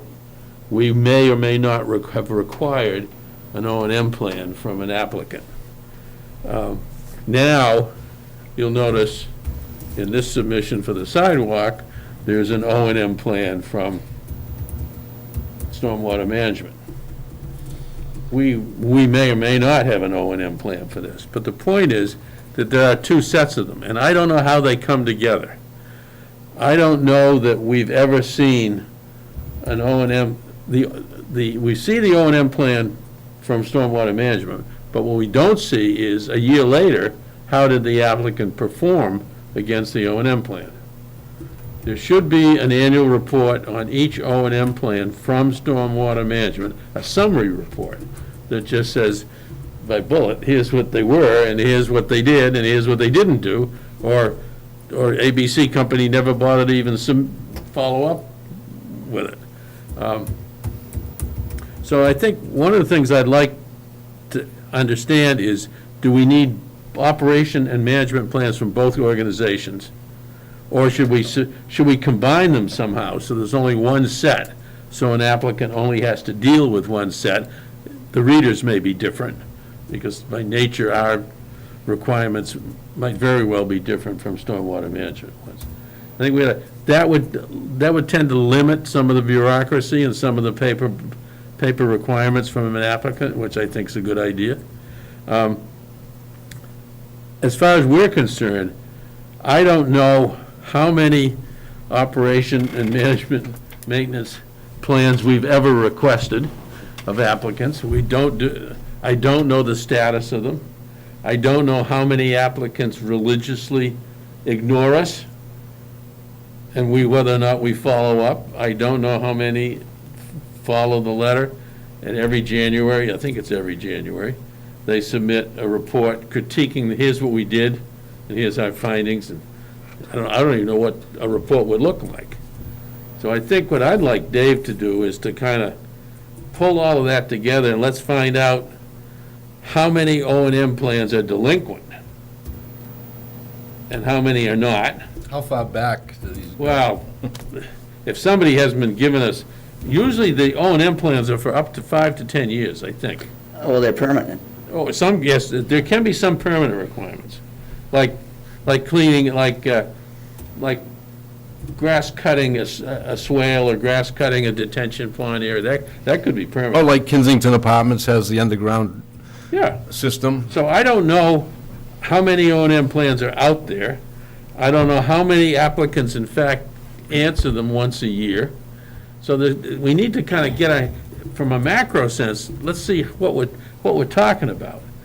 We may just willy-nilly ask for O&M plans and then don't do anything about them. Right.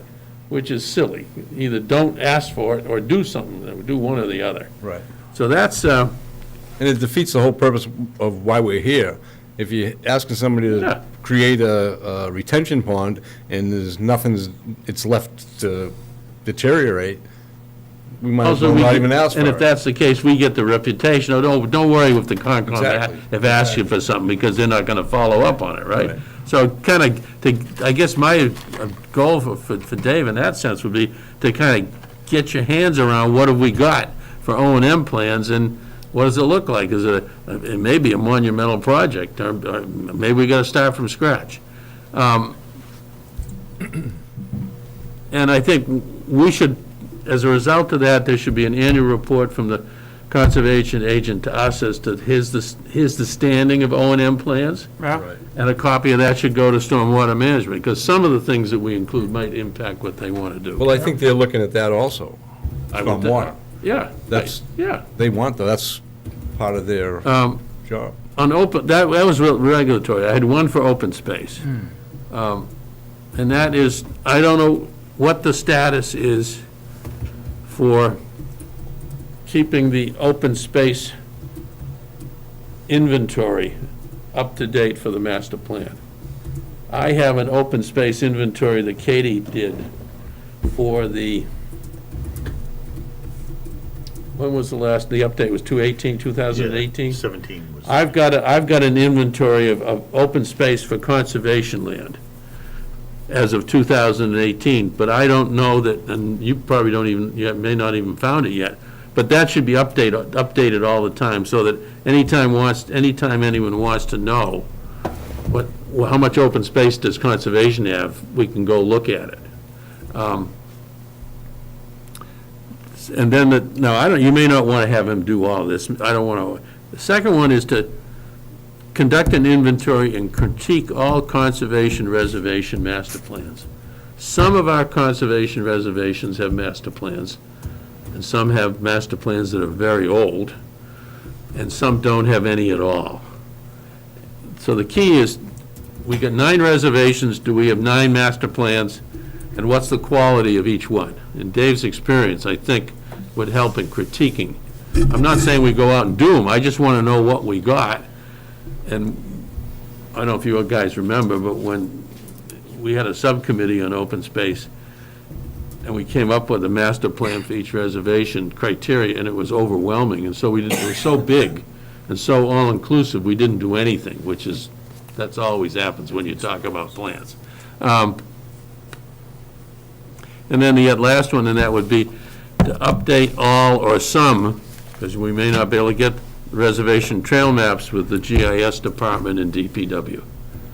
And here again, we got 9 reservations, we should have 9 up-to-date trail maps, and maybe we can only do 1 this year, maybe we can only do 3 this year, but we just schedule them and get it done over some period of time, and then they're up to date. Yeah. Right. So that's what, now, you may not want to do all of that stuff, but that was some of my suggestions. That's good. To piggyback on your regulatory comments, Dave, what I always, and I agree with you about the O&M, that it was never followed up on. Why ask somebody to spend $20,000 to put some kind of system in and then let it go, and nobody worries about it, nobody looks at it, the owners forget about it. And the other thing to piggyback on that is, we have order of conditions on all these projects. How do we know that they're following anything we say? I'd like to go back, pick a certain amount of time, once you can go back on and say, okay, this was what was asked of you at the meeting. Did you do this? Because Well, we need to know that. a lot of those issue things is don't certificate. happen.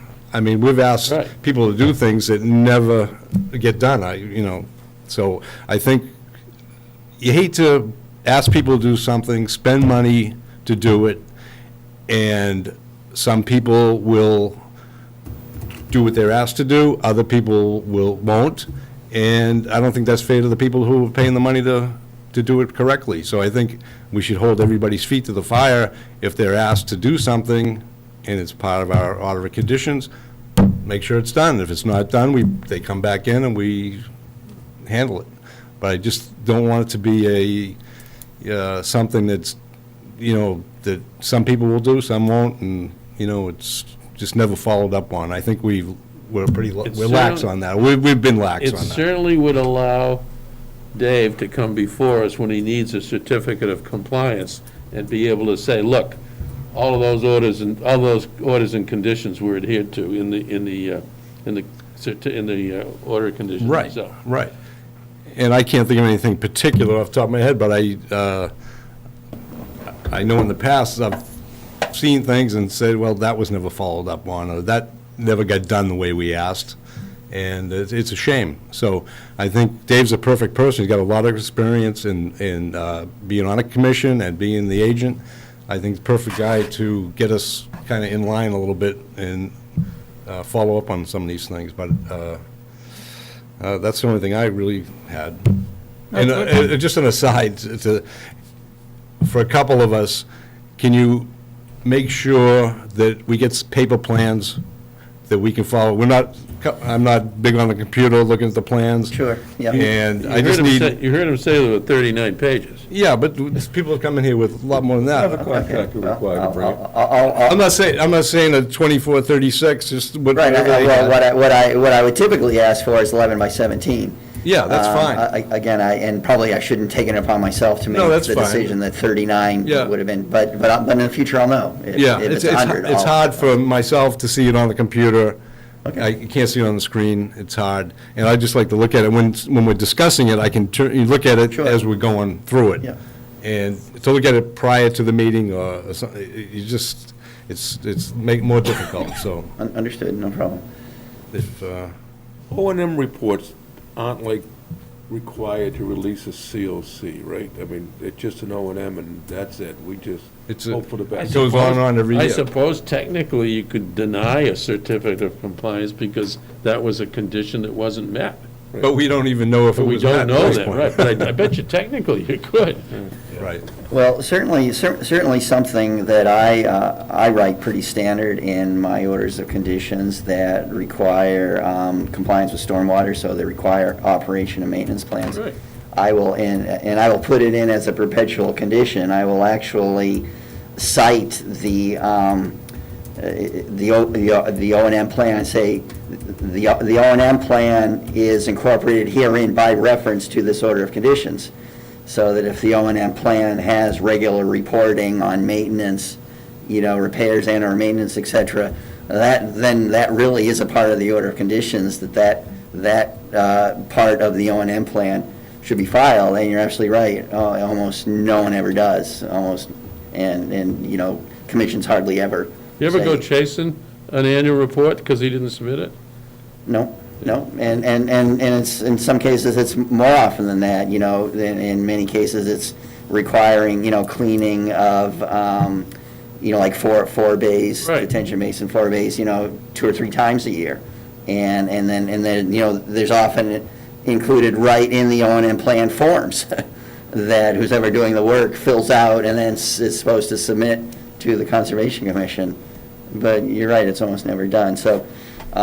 It would be a matter of, I think, at least first starting with the open orders of conditions that require, stormwater Well, the other thing, Dave, compliance. is we could stagger the submission dates, so they didn't all come in at the end of January, so that, a tenth of them came in every month, so you weren't overwhelmed with reviewing a bunch of reports. Right, and at least have them on the record, so that if something by chance does go wrong, at some point, there is a record. It is just a matter of, chasing people, but hopefully it would have to be only a one-time thing, just a reminder that, you need to submit, the regular reports as required in the O&M plan. What's the recourse if they don't? Well, if it's a condition in the order of conditions that I just described, then it's a violation of the order of conditions, strictly speaking. Which means, As Dave mentioned earlier, you could, either withhold the certificate of compliance, or you could actually then issue an enforcement order, that either one or Stop both work is the until they commission's did it. prerogatives. yeah, but if it's something 5 years old that they haven't. Right, that's the dilemma. Yeah, see, my issue is, say there's a condo project and they're required to have an underground system. And if we don't follow up on it, they've paid a lot of money to have that system installed. And we don't follow up on getting the operation and maintenance done every year like it's supposed to be done. We're doing a disservice to the owners of the condos, because at some point that's going to fail, and because nobody tended to it along the way, they're getting hit with another big cost to replace the system or to fix the system. So, Potentially. it's I think it's our duty to, if we're gonna make them put it in, to follow up and make sure things are done the way they're supposed to be. And certainly, that's very easy going forward, just making a spreadsheet Right. of all filings that require stormwater compliance and O&M plans. Yeah, it's going back and tracking down the older filings. Right. It's gonna be and to harder say- as you go back. Yeah, it's gonna be a little bit more work, but, certainly starting with the open filings, the ones that haven't expired yet. Right. Right. So, but that is a great idea. Thanks. More input. I know, honestly, we spent a lot of time on your job description, basically, when we worked with Evan prior to, your hiring. So that's a good document, I think, as far as the job description, because the commissioners really did take a good look at what we were looking at, because we really wanted that you brought that professional presence to the commission. So I just referenced that recent job description that we did last summer. And I'll just add a couple of ideas as well. Number one is manage the commission's webpage. We were talking earlier about the update to the open space and recreation plan. That's still the 2010 plan. Yeah. Even That's though on we're the commission's 4 years webpage. past the most recent one. Right. So I'm not exactly sure, how I get authorization to, do that, post things to the commission's webpage. And I think there'd be a little bit of a learning curve as well. I had just started doing it in my prior position, but I was in no way, I'm in no way experienced, but I think that's. No one other than yourself or us should make changes to our webpage. Agreed, and I think that's understood.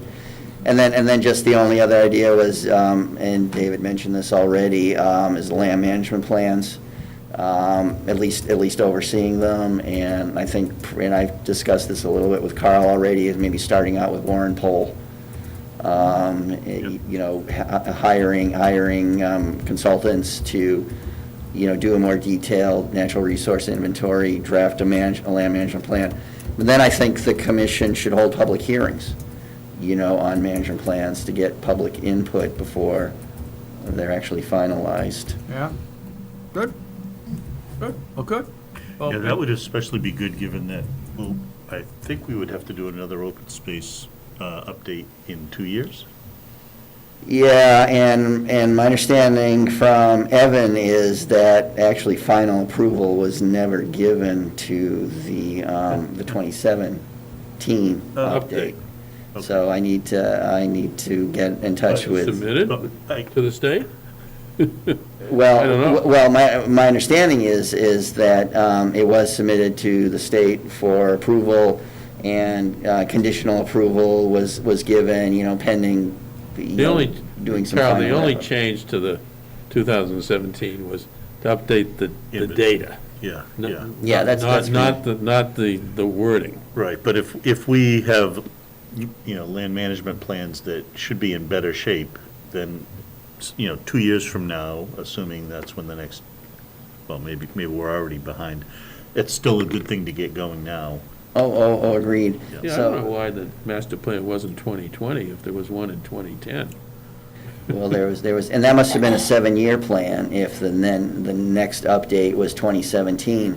Right. So if that was a 7-year plan, then that would be 2024, which is only 2 years Why are away. there two sets of plans? Why isn't there one, why isn't there one, no, I won't ask. They give you the option of doing a 5 or 7-year okay. update.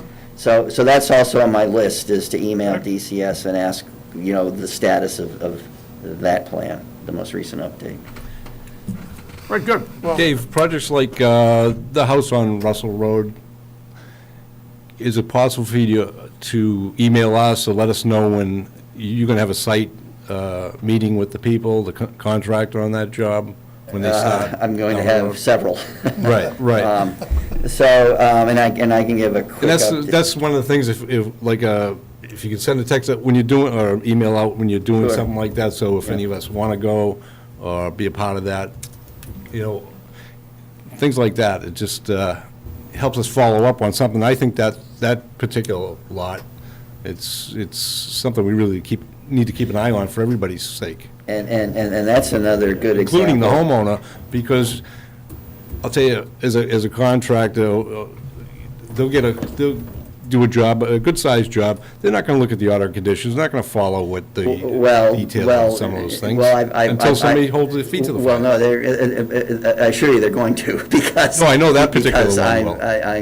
I'm holding their feet to the fire. Yeah. I've had one meeting with the owner and the contractor already. Good. Is told them, made some, really detailed requirements, which are in the order of conditions for, the three work sequences. Right. That the commission required. And so it's going to be a matter of not only just meeting with the general contractor, but as some contractors as well. But sure, I'll definitely let the commission You guys, know about that. Mark, do you or Billy, do you know who the contractor is? No.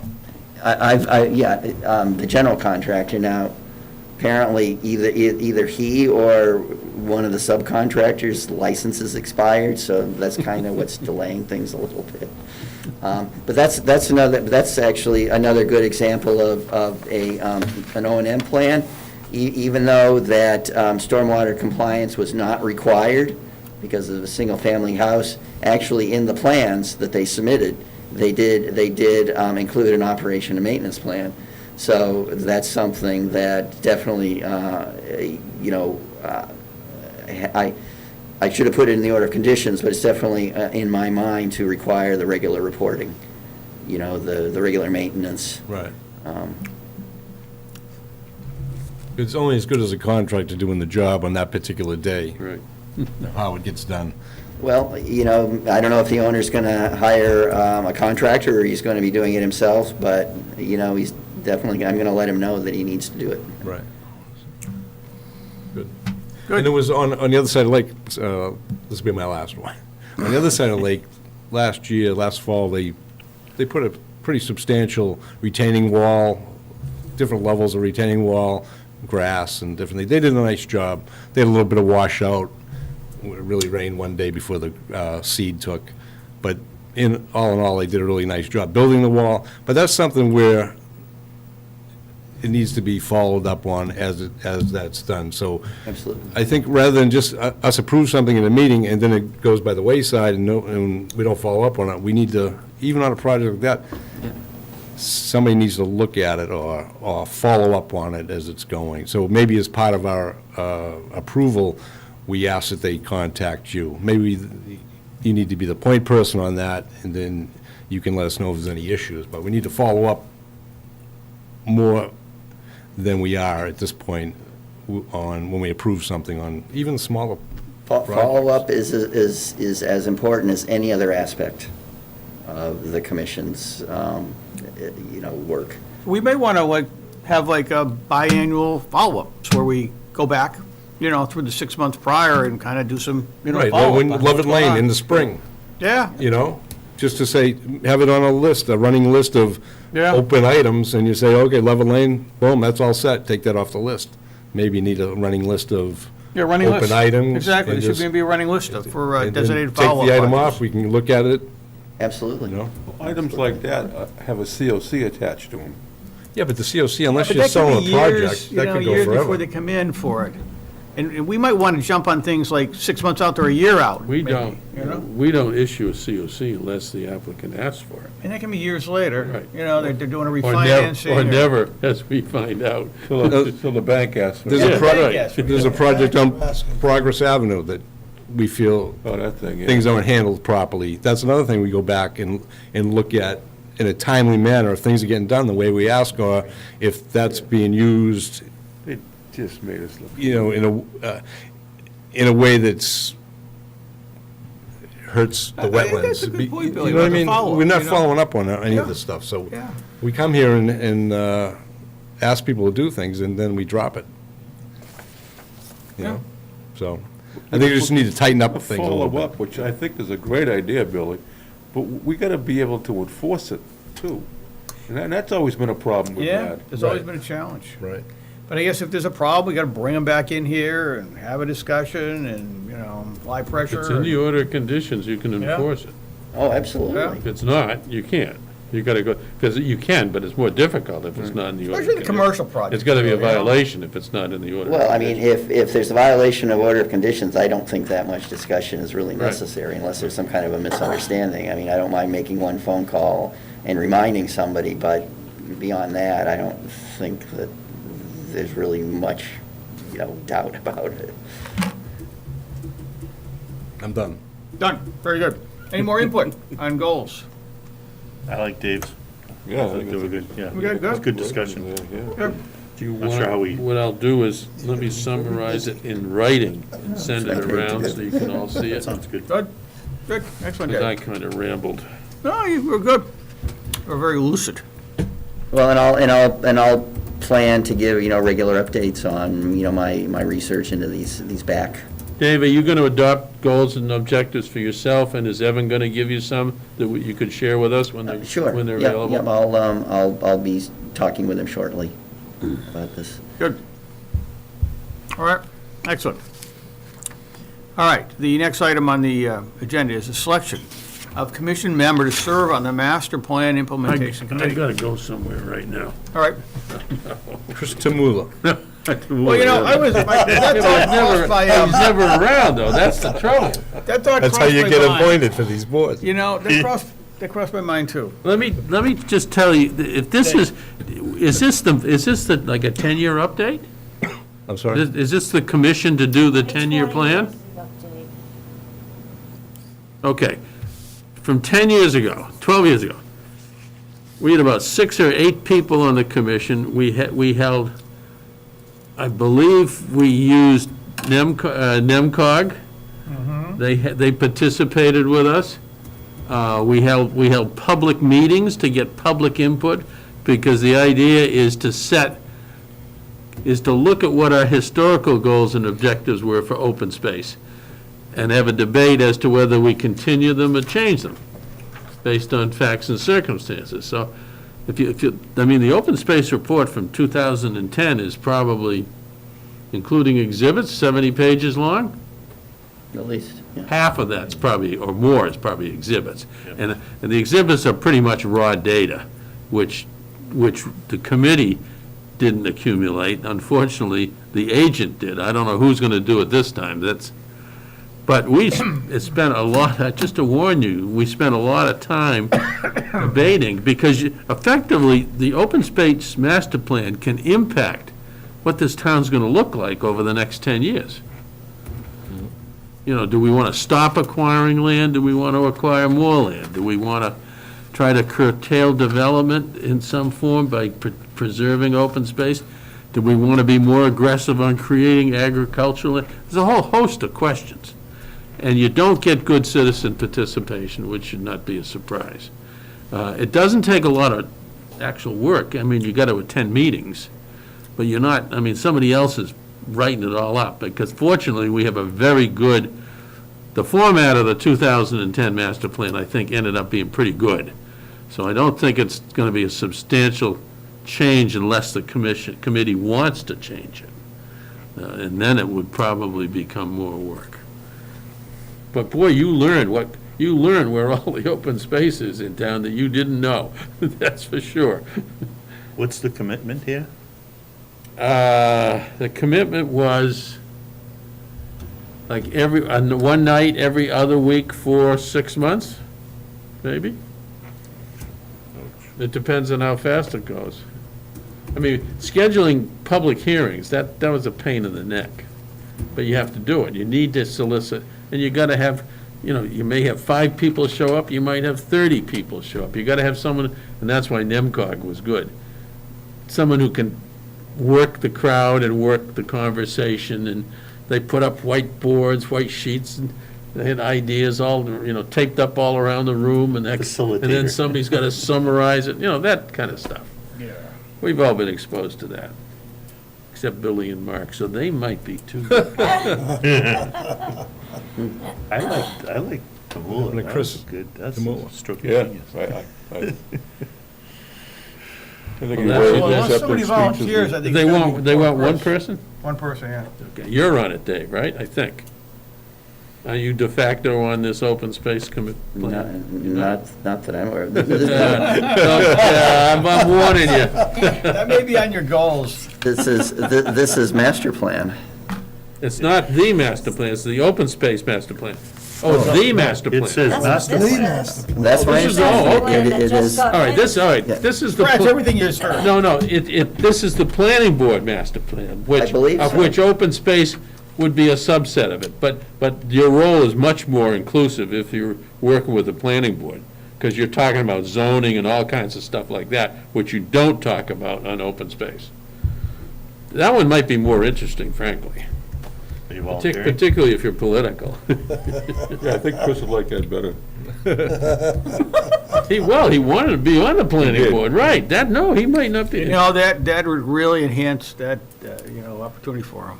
Yeah. If he can make the meetings, he might not be a bad. All right, well, let's appoint Kristen Wool for now, okay? If he's got a problem, If you he'll can't back come to to a us. meeting, you get appointed, right? That's our rule one, that's rule one. That's okay. All right, man. I move that we nominate Chris Tumula to be the conservation representative on the master plan committee. Second. Second by Mark, motion made, motion by Dave. Any discussion?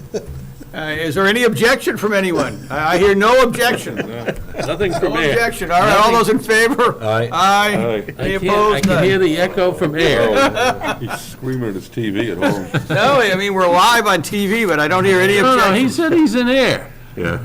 All right, He's at a Bruins game. motion's unanimous. All right. Okay, moving on. Now we're on to the update on Odd Fellows, DEP file 129-0891 from our conservation agent, Mr. Coombs. Nothing new to report. Nothing to report, is that good, that there's nothing to report? I guess don't think maybe he that's good. started work, has he? I don't think. No, I think Okay. no news is good news. Oh, this is good news, okay, good. Okay, well, we'll keep tracking that one, because, Yep. again, talking about follow-up and oversight, we've certainly learned that. Are we gonna receive documents that we have never saw before, or? I think so, yeah. I mean, that's what I have requested. Once they actually start renovating the outside of the building, I have asked for another detailed work sequence. But documents meaning the outside, meaning the patio, the grease traps, landscaping, they said they exist, we already Any saw them. activity within the buffer zone. Right. We already saw them supposedly, but I'd like to get them reviewed. The only thing we saw, we saw the patio. We saw that. We didn't see grease We traps. glossed over all of it. We didn't spend any No, time no, on but it. we did see the patio, right? We didn't discuss it, but we saw it. It was on the plan. detail. But, to the points earlier, I mean, great opportunity to, be proactive. Let's reach out to them again, make sure, continue the dialogue and tell them what we're looking for again. This We stay on commission, top I of them, think, agreed that we would not require them to submit a new notice of intent. I heard that, right? Yep. Right. So we won't go through that process. No, When but our we still want to intentions do are not- oversight. We want to communicate with them. We want stuff in writing. Yeah. Right, our intentions are not to impede this at all. We just want to see what's going on. Yeah, we want to see what's going on. Understand the impact on the wetlands. So you'd like the same thing for the patio as well? I like to see The the, patio may be outside of 100 feet. The patio's on the Fisk House side, I think. Yeah, but that Brooks Lake, that's so darn close. Yeah, I know. Right there, it's gotta be 50. So darn close. is that I think riverfront? I don't, oh, yeah, Yeah. it's riverfront. Yeah, exactly. So, yeah, we got jurisdiction. Yeah, let's That's if 200. you could reach out to them again, David, ask for an update on some of these items, and that way they know that we're paying close attention on this one. and We we're not just going want to away. understand the activity within our jurisdiction, right? Yeah. Because, I mean, things almost always change once a contractor actually starts, no matter what you see during, for engineering plans, during Yeah. the hearing, things almost always change once That's the why you have contract- as-bills.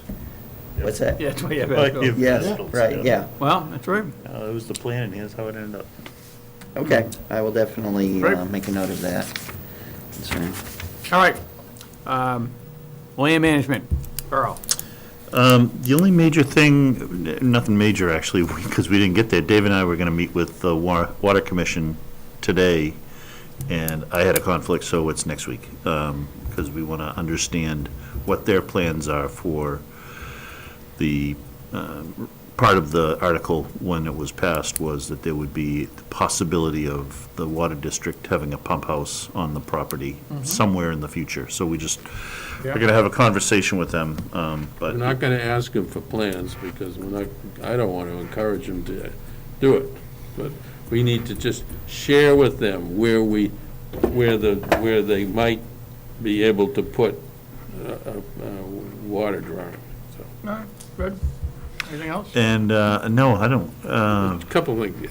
We're still waiting to hear on there's 2 encroachments of the property that we're waiting to hear more from the town council.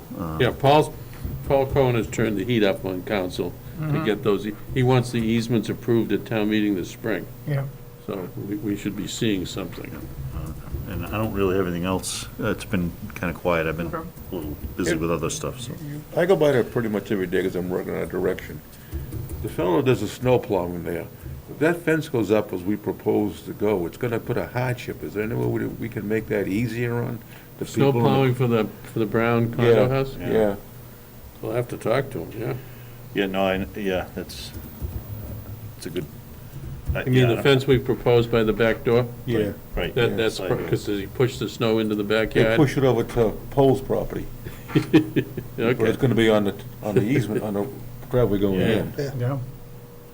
Yeah, it might have to be a snow blower or something, or Yeah. removal or something, yeah, okay. All right, very good. Okay, for approval and signatures, we have a certificate for compliance for 18 Janet Road. Yes, what did I do? Is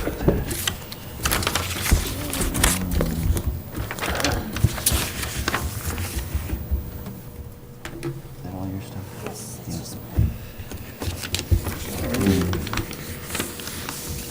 You got too much paper, David. I know I brought it upstairs. I wonder if maybe, I think I'm. Is it okay? Wells Road comes off of Route. Yes. Will it work okay? Yeah, I mean, you can definitely approve This it. is Farms 1. There might be some wetlands on the property, and that's it, right? Who's Thanksgiving? Well, this was the new addition at Janet Road. Yeah. Yeah, no, I did a site inspection on. And the only issue would have, whether it was getting too close to the wetlands or something, probably.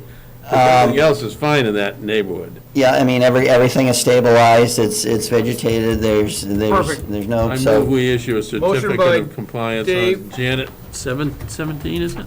18. 18 Janet Road. 18 Janet Road. Motion by Dave for the certificate of compliance. Do we have a second? Second. Second by Bill. All those in favor? Aye. Aye. Any opposed? Unanimous. All right, well, we'll sign that one when the paperwork. Here we go. There it goes. All right, so that's going down for signature. Thanks. Perfect timing. Okay, so that was signature. And now we have minutes. We have minutes in front of us for December 7th, Pearl Harbor Day. December 21st, that was winter solstice. And January 4th, What was that? 2 days before the situation in Washington a year ago, which we were talking about. All right. Did you get comments from anybody? You're just an almanac today, aren't you? Vivian? Vivian? The December 7th ones, they included everybody's comments.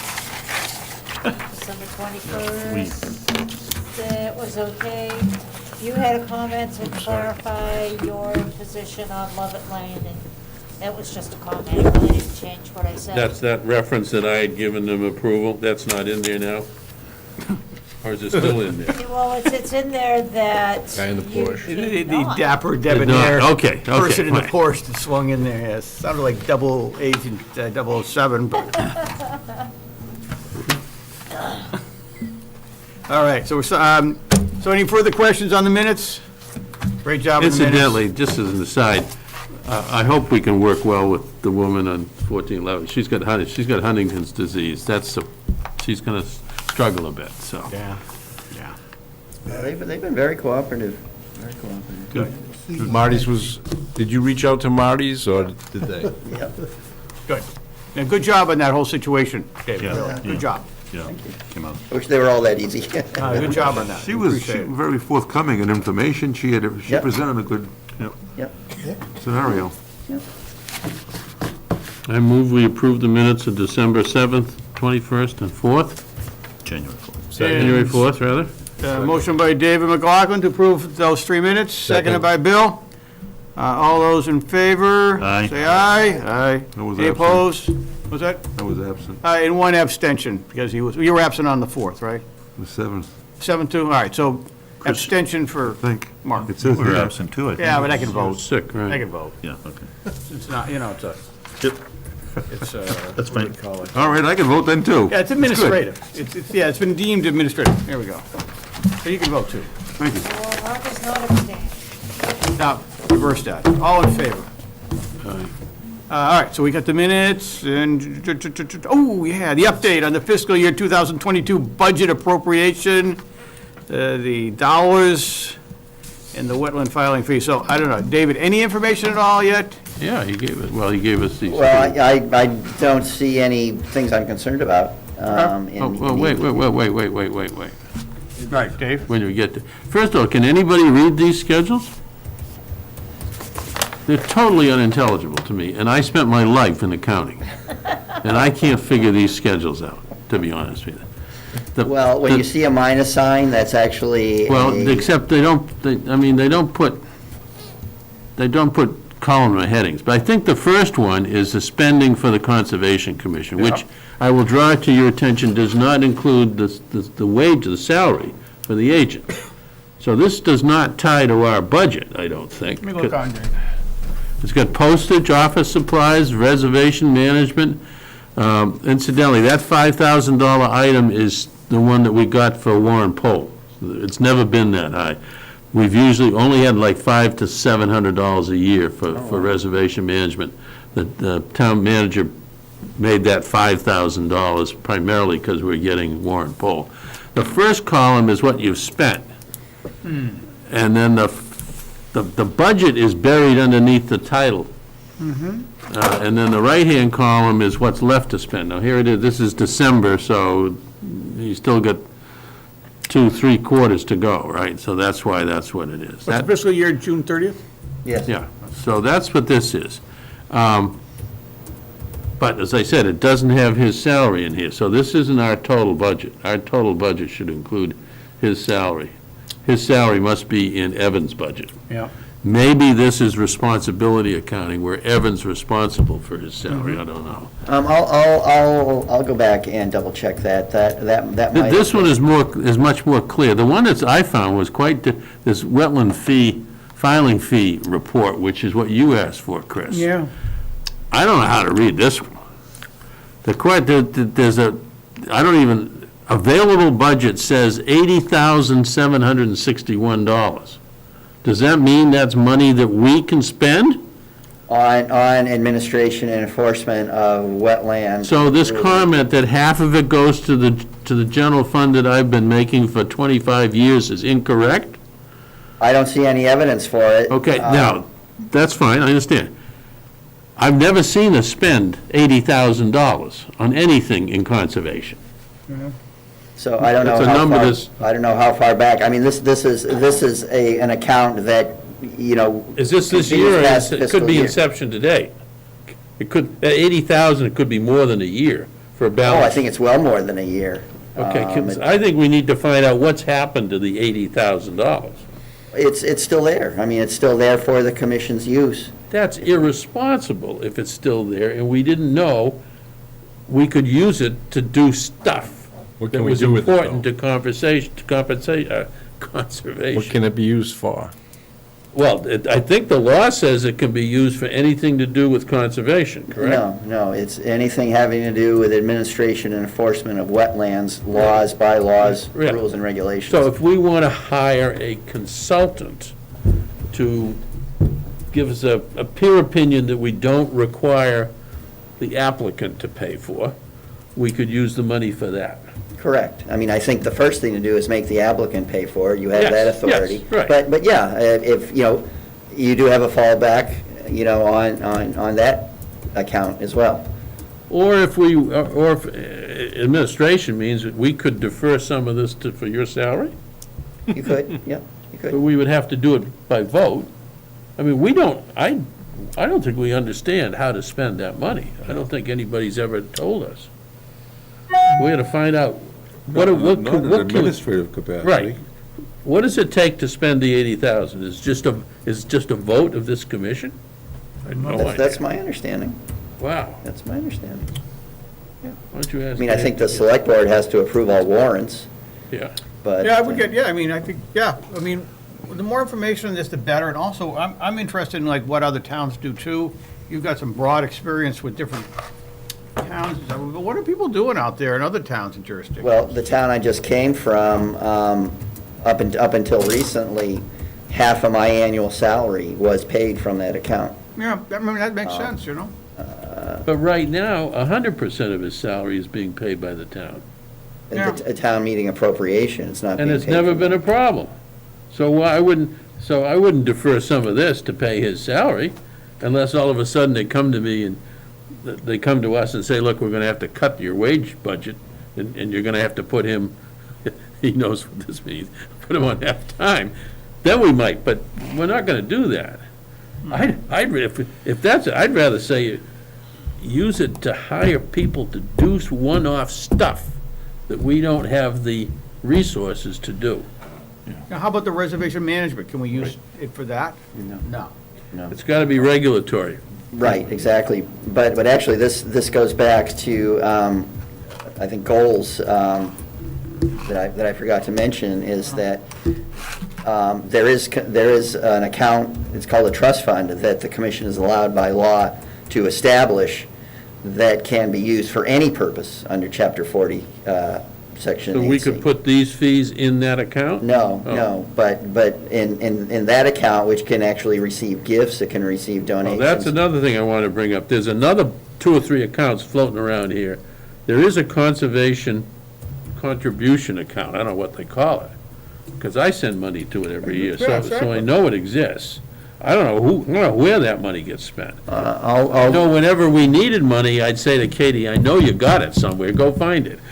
oh, okay, that's, I'll look into that. You How call long it did the, that 80,000 take to accrue? Is It's- that over years? Is I that mean, over a year? it might be inception, because a typical filing fee for a homeowner is $500 at the most. right, I mean, to build up 80 grand, I Now, mean, that's. Dave, do you know that's- what the filing fees are? Take a big project, like the Trammell Crow thing. Is that, For a commercial project. have you seen you probably haven't seen it. I haven't seen the filing yet, but, it's, for a large commercial project, 2,500, 3,000 is not unusual. So $3,000 would be 20 projects. Or more, no, 30, almost 30 projects. We don't do that. No, so that's got to be multiple years. Well, hopefully that should give you a little bit of comfort then that that account has not been used for purposes Yes. for which it's not allowed. That Yes, That it yes. has that high a balance. Having in it. said that, I think we need to set up some Yeah. policies and procedures as how we want to spend the money, so we don't just so we don't just fritter it away. Well, as I say, I think the first choice is always to make the applicant pay for it. On the other hand, say if the town's is the applicant. But for example, Dave, if we ever get to the point where we got to rewrite our bylaw, or rewrite our regulations, or bring them up to date because we haven't looked, you could always hire someone to do that, otherwise it's us. Yeah, I would say that's an acceptable use, yeah. So back on enforcement, can we use it for enforcement Yeah, activities? administration and Because one of the enforcement. things we've been concerned about in the past is running up a big legal bill when we've entangled with somebody, and, and so this would give us the chance to really have some more teeth. Yeah. We kind of almost sheepishly had to go to Paul and say, can we do this? Yeah, we're like begging for support, or at Yeah. least it felt like that, Right. whereas, we're paying our own way, which feels a lot better. And of course, legal fees is not something you can charge to the applicant, unless you get a court ruling. But yeah, no, that's a good point. No, it's just good information. So This is if good we could information. just find out how long that 80,000 has been there, Yeah. and then find out, ask Darlene, how do we spend that money? Darlene will be able to tell you that. I mean, can we just request some money from her? Is it that simple? No, probably not, but, Well, I think it's a matter of, let's say you're paying a consultant or an attorney. You get an invoice Yep. from the attorney, then I would submit that for payment to the town accountant with the appropriate account number. Now, you notice on there are some sub-account numbers. things like consulting fees and that sort of thing. I mean, ultimately, it's all the same source of money.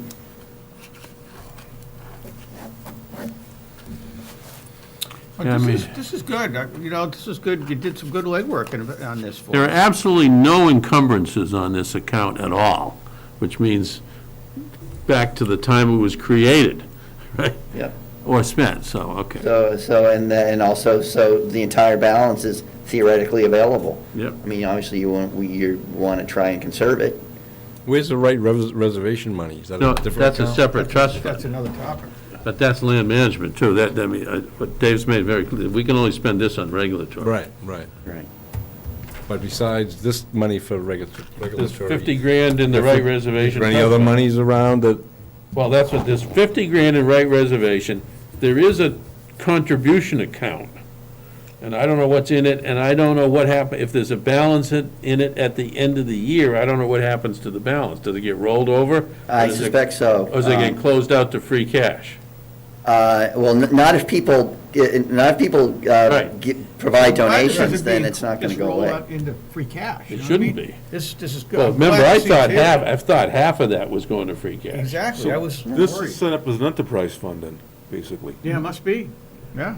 So contribution account, Dave? That's Yeah, what- just something like that, Dave. I don't know the exact wording, but the word, I think contribution is somewhere in the account name. Okay, I can ask about that. That may be the trust fund. She'll know what it is because I asked her maybe 3 or 4 months ago. I just can't remember what the account was. Okay, well, as a last resort, and I can get in a hold of her, but what's something a lot of towns do, my town is doing it, is towns with a CPA have a monthly appropriation from the CPA account to that trust fund or contribution account, again, where then the commission can use that Because for any CPC purpose gets under what, Chapter 20%? 40.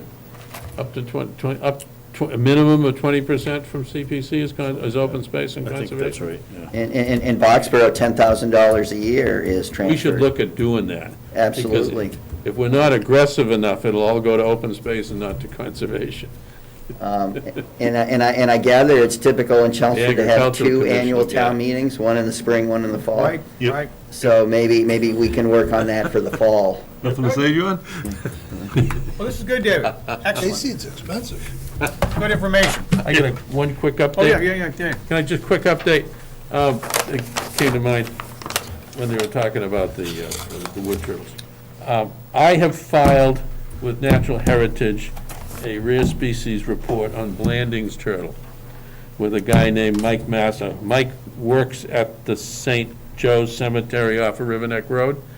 He provided me, and himself, he's got pictures of adult Blanding turtles and also Blanding's hatchlings. We've put together an application, we sent it to Natural Heritage 2 weeks ago. I don't know whether they give us feedback, I don't know what they do, I don't know how it ends up because there's no question a Blanding's turtle is an endangered species. Oh, yeah, it's threatened.